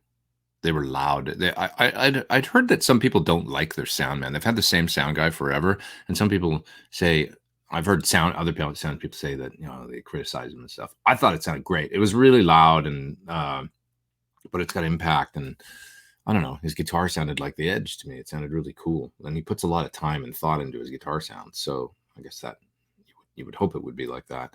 Steve Stevens always sounds great. He's another guy that never stops searching and working on his live tone and stuff. He's always got a great sound. So every time I've seen him with Billy, I remember the first time I saw him was before I knew him. And he was playing, I was playing on the same bill with some artists I was playing with. So I was standing on the side of the stage watching him, and he had, I think, a PB50 150 rig back then, but he had three stacks. So Marshall 412, 3 full stacks. And I think he was doing a wet, dry, wet thing. And I was standing on the side of the stage, and the guitar was ripping loud, and the cabinets were angled out a little bit towards the side, so a little bit towards us. And I was standing there with my friend Jurgen, who plays bass in Government Mule now. And we were listening to his guitar sound. I remember commenting to Jurgen, like, I just want to go lie down in front of those cabinets right now. If I could just go out on the stage and just lie right there and just listen to that, because it sounded so good, even just from the side of the stage. So Steve knows good tone. So there's a few that come to mind. Okay, I'm way back in the chat. So once again, I'm going to scan around here, go to the bottom. Alex Lifeson always had great live sound. Saw every tour since '82, says Teaser Rocks. And back then was when I really loved his sound, like when he had the Marshall. We talked about this last week, I think. But I finally understood that he used those, I think, the club and country combos or whatever they were called. And the way he used them was one dirty and one clean. And that's why he had so much definition in his sound, even when he would play, and I'm not sure if he ran his mod effects. I don't think it's stereo. I think they were mono live anyway. And I think that he would blend them. And in the studio, they would blend them and bring up the clean one more for different. That's the way I understand it. I don't know if it's one of the mysteries of guitar sounds to me is exactly what Alex was doing, because I don't think there was a lot of consistency there either. But he would move around, use it. It's a little bit like Gilmore, where he'd use the different things a lot, and sometimes it was high watts, the Marshalls with Lifeson, and he'd switch it up. And it's that blending of the sounds that they did with the dirty and the clean that I find so fascinating, What's your honest opinion of the Revival Drive, says Billy Wagner. Revival Drive is amazing. That's my honest opinion. It's one of the best Marshall in a box pedals, maybe the best ever made. The big one specifically, the original. I mean, the small version is great too. It just lacks the one feature that the big one has, which sets the big one apart from almost every other pedal, which is that it's got this ghosting control on it, ghost notes. So ghosting is some of the imperfections that old amps would have, like that when they low filtered old Marshalls and AC30s and stuff, sometimes you'd play a note and there would be another note underneath. And depending on what note or where you were on the neck, what string you were on, sometimes that note would be louder. Sometimes it could be downright annoying, but it's kind of always there. And when you hear it on the Revival Drive, it's got this ghost control where you can blend that. I don't know if it's actual ghosting or a simulation of it, but it's amazing. And when you turn it up a little bit, it really sounds like, oh my God, yeah, that sounds way more amp-like all of a sudden. There's that thing like on an old Marshall, because they were kind of going for a JTM 45 style thing with the Revival Drive. And so you can do sort of early plexi JTM 45 with it real well. And it's just got this fatness to it and realism that's pretty amazing. So in my video for the Revival, you can hear me use it as a preamp through a power amp, and then AB it with that amp, with that 50 watt JMP. And I got really close to the tone of the JMP. So I just kept the same cabinet mic'd up and stuff. And then I went back and forth and tried to match the tone of that amp. And I don't know, I think it sort of speaks for itself when you watch that video. It's a great pedal. Maybe you're trying to get an idea of whether or not you should buy one, because I know they're quite expensive, but it is a really exceptional Marshall in a box pedal, probably the best, I would say. So that I can't be more honest than that. I have no affiliation with Origin other than they, hire me to make independent videos sometimes for them, but nothing they make is bad. I mean, they're an amazing company. Their compressors are fantastic. They've always gone, they're just a really exceptional pedal company. There's no two ways about it. Peter Evans is up there in the top chat, super chat. Thanks, man. He says, find a cool spot and a cold drink. Great Sunday show as always. Hitting the like button. Thank you, Peter. You guys, man. Love you guys. 455 people online. Even when I'm late, you show up. You're too good to me. I don't treat you good enough. For those that have just joined, I will mention something I said at the beginning. A couple guests coming up over the next month and a half. Josh Smith will be with me. I don't know the exact date. I need to look, but I think it's in a couple weeks. So that'll be happening, and I'll be I think it's about 2 weeks from now. So he's an amazing guitar player, so much insight stuff, and I really enjoy talking to him. So that'll be a fun one. And then really, really excited that Peter Frampton has agreed to join me. So he's a legend, of course, and need no introduction. So that'll be really fun. We can once you get Peter talking, telling stories about some of the stuff, be it friends and experiences he's had over the years with. I mean, God, it's just it'll blow your mind because he's such a great guy and he's got so many stories. So I'll get him to revisit some of the stories he's told me, like I say, like about Bowie and stuff, because he grew up with them, and just some amazing stuff. So it's going to be really, really fun. We'll talk, of course, about his new book that's coming out, and all kinds of things. So, and he's a guitar geek extraordinaire. When it comes to gear, talk about H9 and the Revival Drive. Actually, he got one of those. And what else does he use? He's got Jose Marshalls or his main amps. He can talk at length about all this stuff. He's a super gear nerd, as well as being a gentleman and a fantastic player, of course. Broken Strings is up there in the top chat. Thanks, man. And you guys, and Ed as well. You guys are too kind. You're just... Thank you. Thank you, guys. Priest sounds awesome live, says Rising Havoc. Well, they sound great live and great on record. Those guys, man, some of the best sounding. If you haven't listened to it for a while, and if you want to get your ass kicked, go back and listen to Screaming for Vengeance. Turn it up loud and go for a drive. And it's, God, oh man, it sounds good. So those records are great sounding metal records. Yeah, really, really great. Natasha Nix says that U2 sounds much heavier in concert, which was actually very cool. Yeah, that U2, whether or not you're a huge U2 fan, it's pretty special to go see a band that's the 4 original members and has been around as long as them, and they sound like them. I found the same thing about Pearl Jam. I was never like a massive Pearl Jam fan or anything like that. But I appreciate their music, and I appreciate that they're a band that's been around for a very long time. And when I heard them play, it kind of reminded me of Tom Petty and the Heartbreakers in a way, because it was like, man, they play like a band that's been together for 20 years or 30 years or whatever it's been at this point. That's a special sound, a band that's played that long together. It's, that chemistry that developed over time, and U2 is that. And we need to, recognize that these bands are getting older and that we got to go see them, because it's like, you never know, like, right? Like Tom Petty, man. I was getting my hair cut once, and the girl that was cutting my hair, she was like, man, you hear Tom Petty's playing Hollywood Bowl this weekend? There's still tickets available, because he'd done a run of shows there. And I was like, yeah. And she's like, I think I'm going to go, and I was like, I should probably go, but I'll catch him next time. And he died like next week, I was like, oh my God, why didn't I go? Because I've seen him live and it was great, but I just cheesed out on it. And after that, I was like, all right, don't do that again. Like, you've got to go see people when just don't be such a lazy ass to stay home, and, go see folks when you're in town and they're playing. Broken Strings. Oh, I think maybe you were asking a question in the top 10. It didn't pop up till now. But anyways, you say, can we hope for a comparison video between the PS2 and PS100, and maybe a recording comparison of Sir Reactive Load and the PS100? Okay. I don't have my old Power Station, actually. I got the new one and I don't have the old one, so I can't show you a comparison of those, but I can just tell you, I will make a video actually for it. That is something that I said I would do. I'll make a little video for it for sure.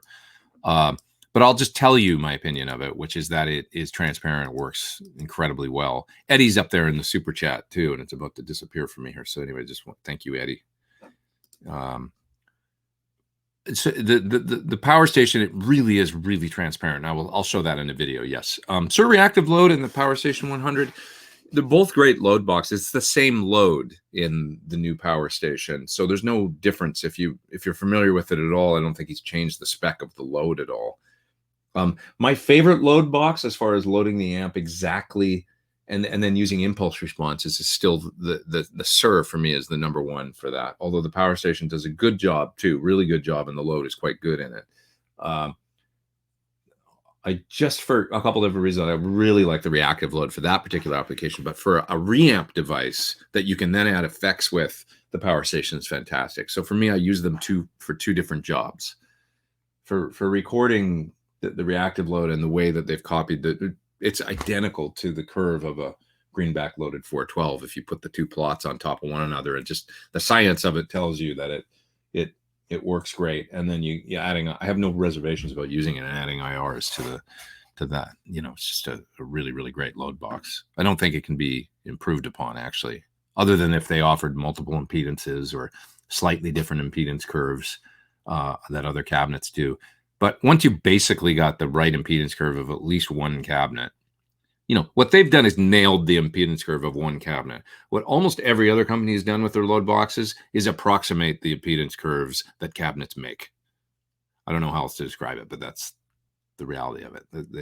They give you an impedance curve that's an overall broad thing that's not exactly like a real cabinet, is what a lot of them do. The Sur actually nails a particular cabinet. And because of that, because they change, but they're not that different. And when you listen to the sound, like say, of a V30 loaded 412 compared to a greenback 412, I'm talking about just the impedance curve here. This gets out into the weeds, but just the impedance curve and that effect on the amp, it's not that different when you really nail the curve, which is a sharp peak on the low end of the impedance and then a high rise that is gradual at just the right point. Once you kind of nail that, then you're, I don't know. It's hard. This stuff's so hard to talk about because it gets out in the weeds a little bit. But do you run wah before or after compression? That's a good question. I generally after. I know it can change it. I think a compressor after a wah is, first of all, a wah can get a little noisy sometimes. You're going to amplify that, and then also it'll smooth out the peak. I mean, it's a sound, and maybe it's cool. But to me, the aggression of the wah and being maybe more aggressive at certain places is cool. Really smooth wah. When I think about like an envelope filter, it's kind of a smoother wah. It's got a less. And some envelope filters are really aggressive, I guess. It just depends. But I like the wah character, kind of unbridled. Sounds like something Greg Koch would say, right? The unbridled, the majesty of the sweep of the, But yeah, the aggression of the wah, I don't necessarily want to smooth that out. Some folks run, I think, correct me if I'm wrong, but I think Tom Morello uses it in the loop because he puts everything in the loop, I think. Crazy. Kind of interesting, and then it'll be really aggressive. The sound, okay. Looking down further in the chat, Brisley says Jeff Beck is ridiculous. I don't think he ever came close to hitting a single bum note. Every single note is not only finely crafted but magnified and sung. That's a great description. If you go see Jeff Beck live, if we ever get back to playing live again here, something, if you've seen him, you might notice he never tunes and he uses the bar like crazy. So I feel like he's like a singer on the guitar. It's true. And it's a bit more like a violin. Like, yes, the guitar has frets, but he's always bending the notes with the bar. He's constantly got the bar and he rarely bends with his fingers. It's really interesting. He's a totally unique sounding guitar player because of the technique he's developed. So he's singing like a singer where he's always moving around the pitch, playing with his fingers and using the bar to bend the note. When you think about it, it's like the note is always in sort of a state of flux, kind of like the human voice, where it's always bending a little bit in the inflections and stuff. And he has that down so good. Maybe when you play with your fingers and with the bar like that, you're playing less scale runs and sweep picking and this kind of stuff, doing more like deliberate one note bending into tune kind of stuff. And it's so vocal and one of the things I learned from my violin teacher was that he said the violin, this is before I played guitar. For a year before I played guitar, I played violin. I always remember him saying, this is the closest instrument to the human voice. The violin, the tone of the, the inflection and because of there's no frets and you can slide around and do. So that's what and I always remember that from being like 9 years old, him telling me that thing. Oh, that's interesting. That made a real impact on me. And maybe what he was trying to say is that's why it's cool, because it's something you can do on the guitar that you can't do on a piano, is bend, and even more on a violin. I mean, because there's no frets. But on a guitar, you can do similar things with either a slide or the tremolo arm. You can really emulate vocal inflections, and the fact that the notes are kind of in flux all the time and stuff like that has a real human voice quality, which is maybe what we identify with on a core level or something like. And why certain guitar players, people respond emotionally. I mean, like the way Derek Trucks plays slide or something comes to mind too. He's just another one, right? It's very vocal. It's special. Yeah. Okay. Once upon a time, Jeff bent like crazy with his fingers. Yeah, it's not that. No, it's not that he can't do it. He just chooses not to. He sure did. That's absolutely true. It's like he's like, I'm going to do this way instead. I mean, he can pick up a Les Paul and obviously rip, like rockabilly licks as well as his own stuff that he used to do back in the day. But when you see him play a Gretsch or whatever, and he does that whole thing, I'd love to see him just play acoustic, just sit down in a room with him, see what he played. I don't know. He's fascinating, man. Such a great guitar player. It's a little like Mike Landau too, right? I think. I'll go as far as to say I think his vocabulary is deeper. Maybe controversial. Some of you might have fallen off your chair right there. Oh, Mike. Jeff is sort of more one sound for the whole show, like a singer with their one voice. And then, whereas Mike and Jeff will play some different effects and stuff every now and then, or do some stuff with the wah, or, occasionally mix it up a little bit, right? But Mike is like, as anybody that's seen him live knows, he goes from a whisper to a roar with like different sounds. And he's, then he's on the fuzz, and then it's the rotary sounding Aryan chorus or whatever, that he uses. And the, what else? He's got his wet dry scene. And when he hits the timeline delay and it goes and freaks you out, and then he goes back to playing something super quiet after that. Anybody that's seen him knows what I'm talking about. The sonics are so vast that his color palette, or whatever you want to call it. Anyways, Jeff is up there. Oh, I wonder if that's Jeff Beck in the top chat, in the super chat. No, it's maybe you're in the UK. Could be Jeff Beck. Thanks for the reverb recommendations. I forgot to mention I'm using an Ombre. But 2 trems are better than 1. That's right. The Ombre, of course, got great. So Ombre is amazing. I'm going to work on a video for that over the next few days as well. I'm going to do a ZZ Top style track, like early ZZ Top first 2 albums.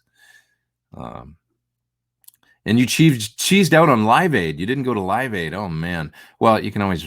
So it was one great concert to watch on TV anyway, because you could watch the overseas one as well as I remember really enjoying it, but. So Philadelphia, right? The U.S. Oh, no, sorry. You're in the U.K. Of course. Wembley. God, you didn't. See. I feel your pain. Something about the Wembley one was really, I don't know, Queen, right?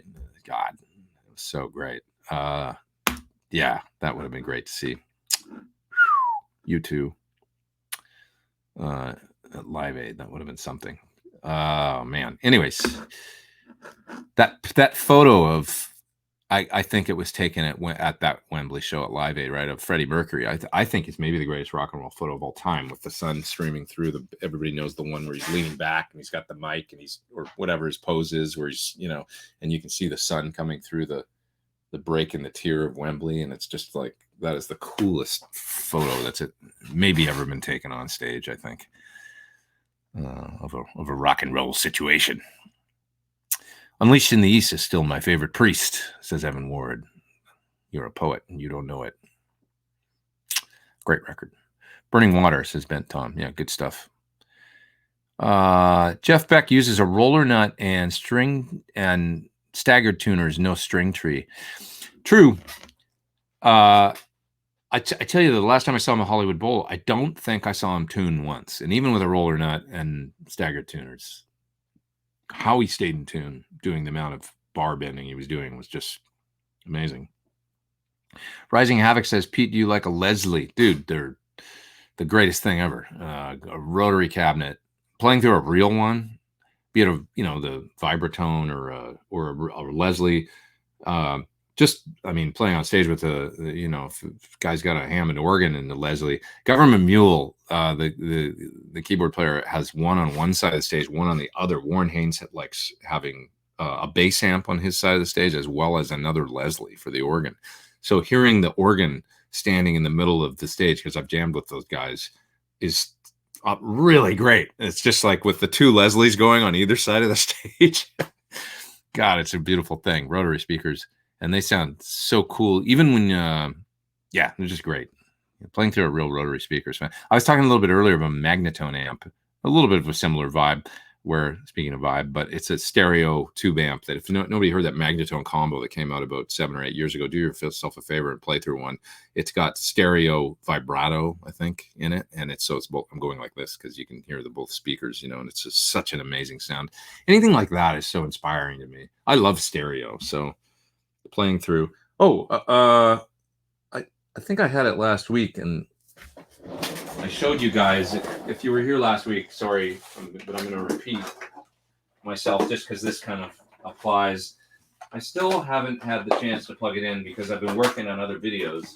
But I have this here, which is, let's give it some of the Comet Ambicab. So I'm going to plug this in either today or tomorrow. It's obviously relatively light. It's Neo speakers, 24 pounds, I think. And it's a wet cabinet that's designed to be used. So you use your dry amp, you take the second speaker output, you plug it into here, but this is powered. And it's got a send return for your effects. So I'm going to use this with my pedal board and do a video for it. And I can't wait. I'll mic up both these speakers and then mic up the dry speaker and do something. So probably use it, maybe the PT15, just come up with some cool video. I think you can do, I might try it with the Ombre actually too, because it's kind of neat to use maybe just with the combo sitting on top of it. So I'll probably try, maybe I'll do a video using the Ombre and the PT15 with the Ambicab. I think that's my plan. So much to do, man. I've been making presets for something that I haven't announced that I'm going to be a part of yet. So that's, maybe I can't tell you exactly what it's for, but that's going to come out. It's some presets in a track this week, and I got so much to do. It's great though. Plug it in right meow, says Arthur. I would, but people will leave. It'll take me 20 minutes to get it set up. So I'm not going to do that. Steven says, I saw the Hollywood Vampires, but the classic rock show are better, far better. Thanks. I saw Hollywood Vampires. My buddy Glenn Sobel plays drums with them, actually. I enjoyed them. They were cool. I got it after seeing them, kind of a little more like what the band is, because I didn't really understand what it was about. But it's kind of neat. I don't know, in a way. Yeah. What else we got here? Let's see here. Ever tried the mythical Mesa rotating cabinet? I have not. I think the only ones I've tried are like a real Leslie and the Fender one. What's the Fender one? Vibratone, right? I actually played through. The last time I played a Vibratone was Mike Campbell's rig, because it was Dave Friedman's shop and he had the whole rig set up. So I played through it for a couple minutes with the Tweed combo and the Princeton combo and the Vibratone. You could switch it all in and out and stuff, and it sounded unbelievable. Super cool. Frampton loves his Leslie. Yeah, man, totally. Let's see. Have you played through the Motion Sound Rotary? No, I haven't. I haven't played that one. Best Leslie pedal I think I've tried is the Ventilator. Really great sounding one if you guys have never heard one. But I love a good Leslie. I mean, using Leslie Sims is I'm not unfamiliar with it on doing Black Hole Sun and Say Hello to Heaven. I used to use it on that too. and I'd use different ones, but there's nothing like the real thing. That's for sure. Let's see. Vlad Jones is asking me if I've ever been approached after Chris passed away on working on any of his material. Not really. I think recorded stuff that he was doing. Like there's a whole record that's, I'm not sure if we'll talk about it or not, but he did a bunch of stuff where he recorded a whole bunch of cover songs. So one of them came out recently. We can talk about that. That's the version that he did of Patience. But he did a whole bunch of covers, some of which I did get to hear, that, and some of them really cool, but I shouldn't mention because it's like it's unannounced. But anyway, there's a bunch of stuff there, so I'm sure it'll come out at some point. But it's all done, it's all finished, I think. And then what he was working on when he passed away was new songs, probably for himself, as well as they were working towards a Soundgarden record. So there's that. But quite honestly, I mean, I'm most interested in, if we can put it together, is doing more with Tony, because now I've done a couple things working with Tony. So if I show her, sometimes we get together on FaceTime and I show her guitar and helping her with stuff there. But she's a great singer and wise beyond her years and stuff, and wants to do more. So I'm most excited about that. Hopefully we'll do more together. What else have we got here? Let's see. It's about 1:20, so I'll go another 10 minutes or so, and then I'm going to split. See if I missed anybody here in the chat. Saw Jeff Beck at the Hollywood Bowl on his 50 Years of Beck tour with Beth Hart and Billy Gibbons. I was at that show too, my friend. That's the last time I saw him. Pretty cool. Pretty cool. Let's see. Who else we got here? Violinists, cellists, saxophonists all make that same claim, says Mark. Closest to the human voice. Yeah. I could see. I mean, any kind of string, cello or violin, I guess, I think they're probably the closest, just in timbre and stuff. Maybe more than a saxophone. I guess it depends on the singer. Some singers might sound closer to a saxophone. Yeah. My knees hurt, says no frets, is why I can't play violin. My ears hate me. Yeah, the first 6 months is hell. And then it becomes really good for ear training, actually, because you start to get better and better about being in pitch and stuff. And I think the first year I spent playing violin was really helpful as far as developing my ear, for tuning, as far as bending on guitar and things like that, bending in tune, because I already had this like real awareness of pitch, because you have to. The beginning sounds like cats dying,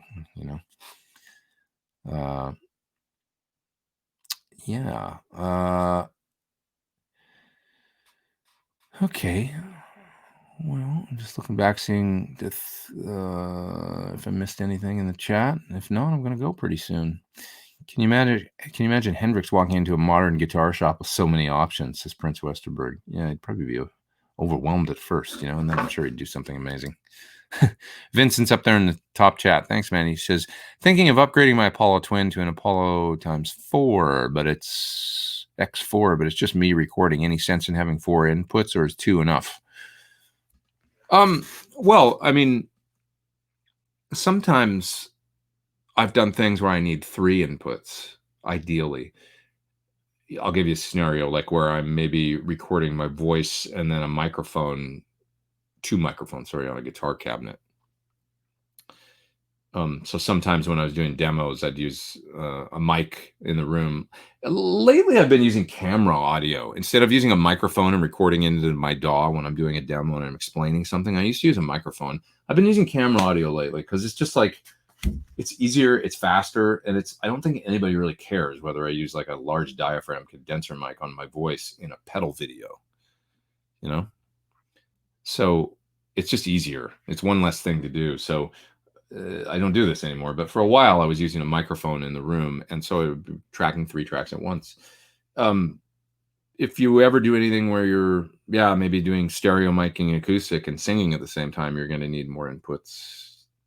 anybody tracking, bass and guitar at the same time. If you got a friend that comes over and plays, but if it's mostly just two inputs, there's not really any. I mean, I think it's probably the same mic pre's and everything, So whether or not the newer Apollos have, I think there's upgraded converters. The conversion might not be the same, so that could be one reason to upgrade. I've got a new. This is my. Here, I'll take a picture and show you. My rig now is an Apollo 8P and the flagship X8P. So this is the way my stuff looks now. I used to have the old, so the top unit there, sorry, the gray one towards the bottom, right? Second from the bottom is my main interface now. And then the one on the bottom is now sort of the slaved one or whatever that I'm mainly using for processing. That used to be my number one until a couple weeks ago because I got the new X8P. So the X8P has 6 cores and upgraded conversion. So it's slightly more better, evidently. But the Apollo 8P is great too. So if you look at the X4, what I'm getting at is you might find that it's got different conversion. Ben is texting me. That might mean I've done something wrong. Missed a super chat. What did I miss, Ben? What did I miss? I'm going to look and try and find it. Oh, you took a picture of it because you're awesome.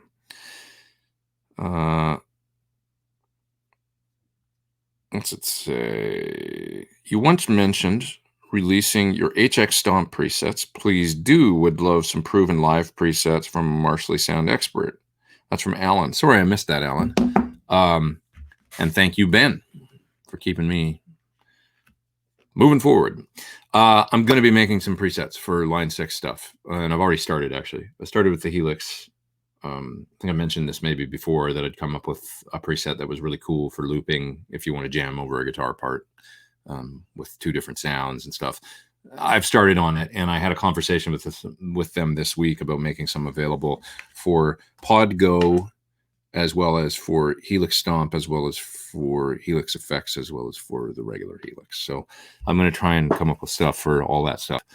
I think I will start with the PodGo presets are actually probably, I'll just make available at first the ones that I used in the video that I did for the PodGo.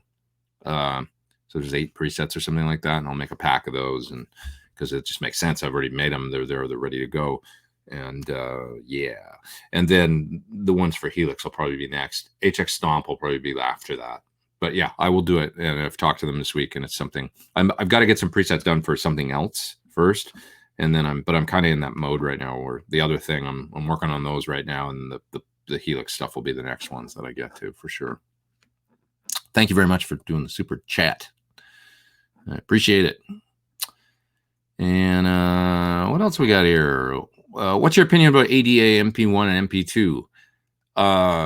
That's the preamp, right? Back in the day. I mean, I enjoyed them when they came out. I thought they were really cool. I don't have a great, I mean, it's so long ago now. It's 30 years since I probably played one. So I'd have to plug it in now and see what it sounded like.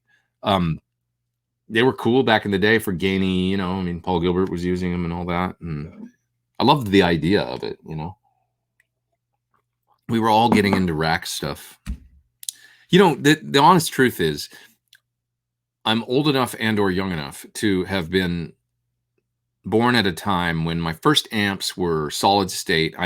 My first amps were a Trainer solid state 10-watt combo. And then I moved to an Ibanez that was a 50-watt solid state combo. Kind of like that amp, actually. Early 80s Ibanez 112 combo. Then I got a Marshall Marshall MOSFET Lead 100, which I think was a 100-watt MOSFET JCM 800, essentially. And that amp sounded pretty cool, as I remember. It was that got me through a lot. I did my majority of my mid-80s, becoming a teenager rock and roll guitar player stuff with that amp and a 410 cabinet, Marshall 410 cabinet in the mid-80s. Cool, good rig. And then my first tube head was the Classic 50 that I mentioned earlier in this. So it was around 87 or something like that. That was my very first tube head.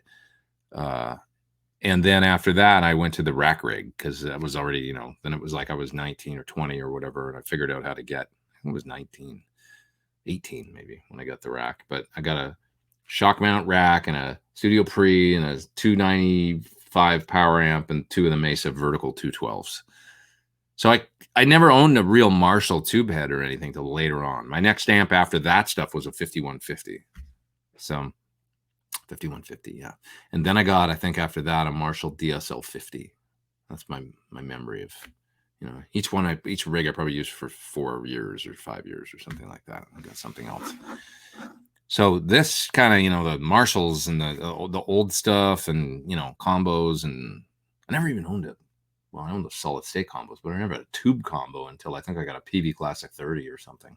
Then I went backwards and started getting, you know, got my Bassman and got, you know, things like that Marshall head eventually and all that stuff. So divided by 13s. Those were, I mean, you know, some of my, I got this one right here. I had an FTR 37 that I got in, my top hat is sitting right there. That I got in 98 or 99, I think. 97, 98, 99, something like that. I've had that in Plexador since then, over 20 years. That was my first real Marshall. You know, it's basically and it's badass, actually. It sounds great, that amp. Still sounds great. Yeah. Blessings for 5150. Yeah, it was good. I had an original 5150 that had, I remember it came with US made tubes. It was that old. It was when they first came out, they still had the Phillips tubes in them. Yeah. What else we got here? You should try and get Gordy Johnson as a guest. Check out the Big Sugar YouTube channel. He's also produced Government Mule a few times. Why is it there's no or almost no Americans named Gordy? Why is that such a Canadian name? Any Canadians out there got any perspective on that? Or maybe you don't realize that Gord or Gordy, Gordie Howe, but he was American, right? Or was he? Where was Gordie Howe born?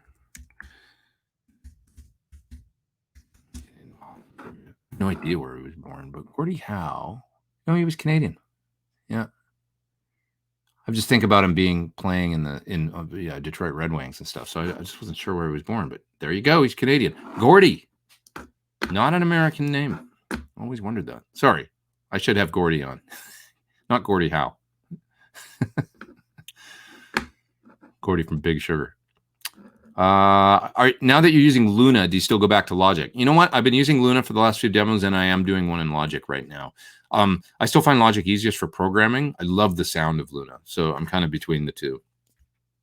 Mixing, great in Luna. And I enjoy recording in it too, but it's just there's a few things. Doing punching in Logic, I love, and editing as far as like just the way that, you know, if you punch in Logic and then you just say you do 6 takes or something, and then you want to do a comp, it's so easy in Logic to do. And I find it way more difficult still in Luna because it just is. It's way more difficult. But I'm sure that'll change. They'll get it together over time. But there's some things that are so great in it, like the sound. You know, the sound is just fantastic. So any update on the Patreon thing? I just haven't had time. It's Veal. Yes. Sorry, I just haven't had time with all the... I feel like I've got so many people waiting for work that when I sit down to do work, sometimes it's hard to do things like make these presets for Helix and stuff, because the reality is there's about 10 different videos I'm supposed to make for things. So I've always got people that are like, you know, where it's like, and I worry that if I spend a day doing something that's not that I'm not moving forward and making, you know, people are expecting me to do things, but you guys are expecting presets and things like that too. You wanted me to, or, you know, the Patreon thing I was mentioned. What I want to do for Patreon is a lot of the tracks that I do for videos, I want to make them available as jam tracks. So that would be part of my main thing. I think I start Patreon with, so that you can download the tracks and jam over the, you know, for soloing at home and stuff like that, practicing. So, you know, I don't know. I do have a question about that. Would it make sense to make the song available just as a, you know, like you can download the track and then you can download the track without the lead guitar parts? Maybe that's 2 different levels of Patreon membership or something. I don't know. I guess I'm answering my own question, but then you'd have a basically availability of a 400 tracks of mine that are a whole bunch of. I've only got 2 albums out, but now you'd have 400 1.5 minute pieces of music. It's about up to that now, so I'm not sure what to do. Both, says Ian. What do I think of Gordy Walker's guitar tone? To be honest, I'm not really that familiar with that band. I hate to. Sorry, Paul. It's just something that one of those things like Wilco that I need to listen to more. And I'm sure I'd probably come back and say like, "Oh my God, this is amazing! Thanks for turning me on to it." I can think of someone named Gordon. I know someone named Gordon called Sting. Gordon. Yeah, that's Harley. Absolutely, Gordon. Gordy. Or Gord. Canadian. Nobody calls anybody Gordy in the UK, or do they? I don't know. Anybody in England there? Is that something that, Gordie Howe? It's just like, it's Gordy. It's just not something. Garth is another name that I don't hear much in America. But Garth, I knew a few Garths up in Canada. Grew up with one in high school, another guitar player I knew named Garth from a band. Gordy and Garth. 2 names that I don't think I can ever remember Americans having. We don't have a lot of French. That is why. I guess right. Is it a French? Is that what Gordy? Educate me, because I don't know if that's the deal. I always thought Gordon and Gordy. I didn't know it was a French, derived. But anyways. Oh, we're still going here. I'm still having fun, so I'm just gonna keep going for a few more minutes. Anyways, oh, what else we got here? Good old Boogie sus racks. I had a 20 space one with a rack mount, dual rack, and a Mark IV in it. Ridiculous. Yeah, they're good racks. They had these, like, as opposed to having a foam shock mount thing, they were like these rubber shock mount things that were that would hold the rack and suspend it, and kind of if you bumped it, they would shake, and they were like the rack rails were completely separate from the outer part of the rack, not by foam, but by these rubber shock mounts. And they were pretty cool. It's a good idea. I wonder if they still make them. I have no idea, actually. It's something you can still get.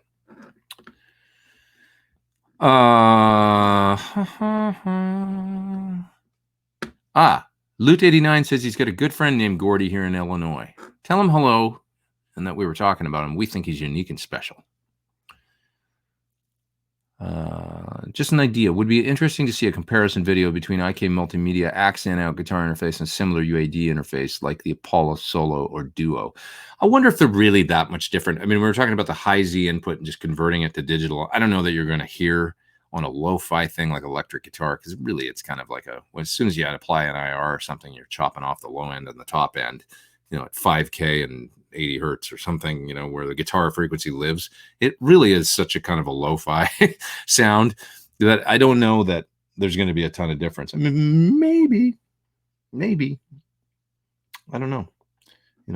It's like comparing DIs basically, I guess, and then the quality of the conversion. But like I say, do you hear converters much when we're talking about electric guitar?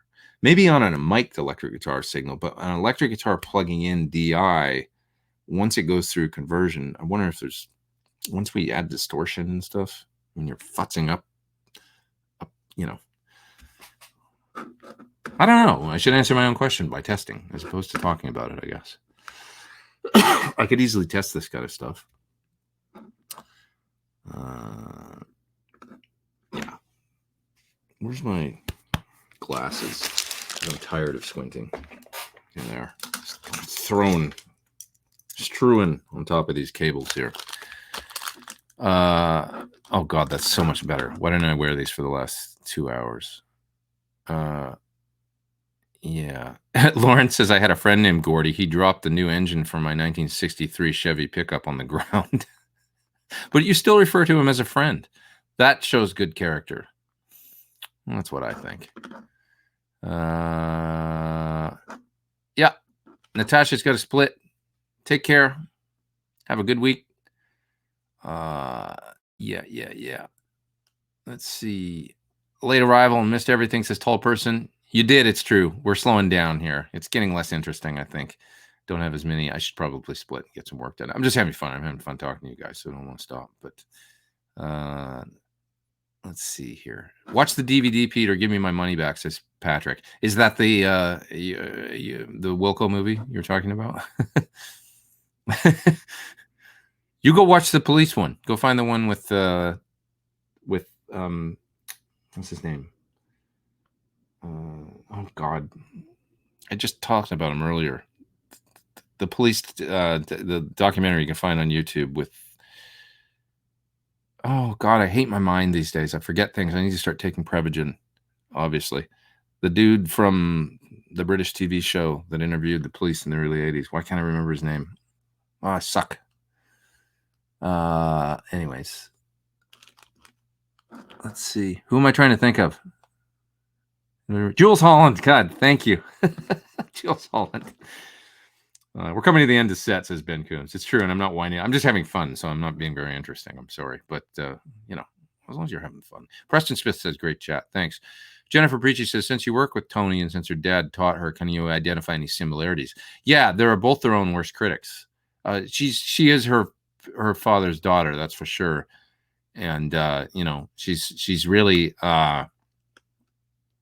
I'll tell you one thing. She did a bunch of vocal takes when we did the version of Black by Pearl Jam recently that you can find up on the internet. She did about 5 takes and sent them all to me. And I used, I think, the 4th one verbatim, just used that take because it was the best take, I think. But I asked her when she sent them to me, do you have one of these in particular that you would like me to use? And she said, no, I hate them all equally.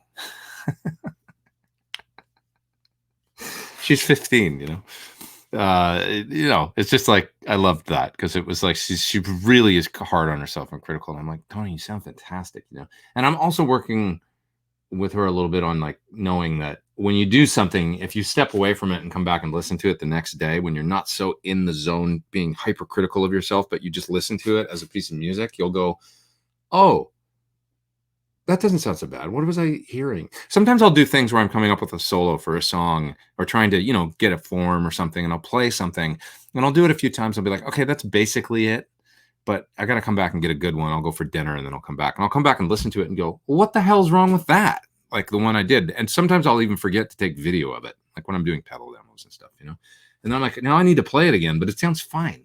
I'm always hearing it and thinking it sounds like crap, and then I get away from it for a day or maybe even just a few hours and come back and listen. And I'm like, sounds good. There's something that happens when we create where we're hypercritical, like in the moment, you're analyzing every little thing in your performance and stuff like that. And then when you step away from it and you come back and you maybe forget even what you were doing, like exactly how you were playing it, if you, and you listen to it, you just hear the drums and the guitar and everything blended together or whatever. And it's like, it sounds fine. Like, what's wrong with that?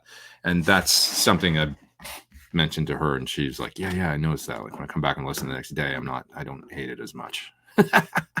Anyway, she's wonderful. So, write drunk and edit sober says, see to the whole 007. Hey, Pete, what's going on with those locking saddles? I can't find them anywhere. I don't know, honestly. Maybe it could be a COVID thing, but with Wilkinson, maybe they've got production hang up or something like that. But as far as I know, Reverb was the place that people were buying them in the States anyway. Reverb.com had the locking saddles. And if you look at, if I go look right now, let me see if they're on Reverb. Wilkinson. Oh, shit. I can't spell. Wilkinson parts. I swear they've got a store that I'm seeing a bunch of their bridges. Do I see any of the locking saddles? I don't, but there's 5 pages here. You guys don't want to wait around while I look. I know this is where they had them. Can you write them an email and ask them what's going on? Because I just go to the Wilkinson. I'm sure they've got a web page or something where you can get in touch with them, or maybe through the Reverb store and send them a message and ask them what's happening. Because I know people that bought them through the Reverb store, and that's been the main place that they found them. So, we haven't had any problems getting them for, for my guitars. I know that but they could have also bought, plenty of stock maybe before COVID or something. I'm not sure. I'm making that up. I don't know if there's any kind of problem with, I'm just trying to think of what it could be if you're having problems finding them, but I'm not actually seeing them advertised on here, but this is the place that people were getting them. So thoughts, Ombre versus Princeton. The Ombre is dirtier for sure. I have them both here. The Ombre is more Marshall meets Fender, but it's a little bit of both. It's a great design. It sounds ripping. I love it. But it's a little bit more mids with the Ombre, more feedback. If you want a more typically Fendery thing, then the Princeton's a little closer as a pedal platform or something. Not to say you couldn't use the Ombre for that. You could, but it gain comes on sort of quick, and it's a little more rock all the time, which I love. That's my thing. So you can always roll down for clean too, but it's not that sparkly scooped thing. It's got more mids. Maybe it's just a cross between Tweed and blackface Fenders, that sort of middle ground where it's got a little more clarity than a Tweed. Because Tweeds to me are, in some ways, it's a great sound, but it's not I really like this amp called a Victoria Double Deluxe. That was a double power deluxe Tweed Deluxe, basically. That sounded great to me because it had a little more headroom and it was really bold, but it got dirty and wonderful. Really great sounding boutique 212 combo that they made for a while. The Fender that Fender never made, I guess. For 6v6, of course, which I'm kind of a fan of 6v6s. But that's my point. Other than that, Tweed Deluxe, cool. It's just a thing, and it's a dirty thing, and it's kind of a loose, dirty thing. I like a little more tight, hence the Ombre. Maybe it's like getting into it's a little loose for sure, but it's tight enough for a lot of cool stuff. And I have yet to try it, and maybe I'll try and get to that today to plug it into my 412, which is really easy for me to do. I'm just going to put it up here and plug it in. And I'll do that right now. Actually, when I get off of here, I'll plug it in, and because I want to make a demo of it over the next few days. But I've only tried it through the internal speaker, which is a V-type, and the thing sounds great on its own. It's really rocking. So I love it. Just know it's a little more Marshall than maybe something like Princeton Reverb. Okay. I think it's time to go. I'm sad. I don't want to go, but I'll see you guys next week. Keep in mind, Arthur's just asking, what do I think of Prince's guitar playing? I thought he was fantastic. I wasn't always technically correct, but sonically speaking, it always made sense. If you watch the show where he's playing I think it's like a purple acoustic, and he does a whole set on acoustic and plays. He's brilliant. Great. I mean, great guitar playing, just a great musician, like he used every instrument as a vehicle. Whether he was playing piano or playing guitar, when you hear somebody play solo like that, it's just so cool, right? Without the band and everything. And he played great bass. He's just a musical dude. I mean, he was never not musical. So it kind of transcends guitar, and he's just making music, using that as the vehicle of choice for the moment, right? And he was great. Watch the Super Bowl. Best Super Bowl halftime performance ever was Prince, for sure. In the rain, totally live, because a lot of people aren't. A lot of people, it's half track where the vocals are live and the music isn't because they don't want any. But Prince was friggin' live.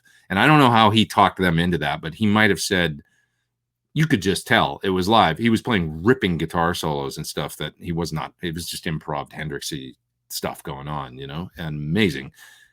In the rain, unbelievable, fantastic.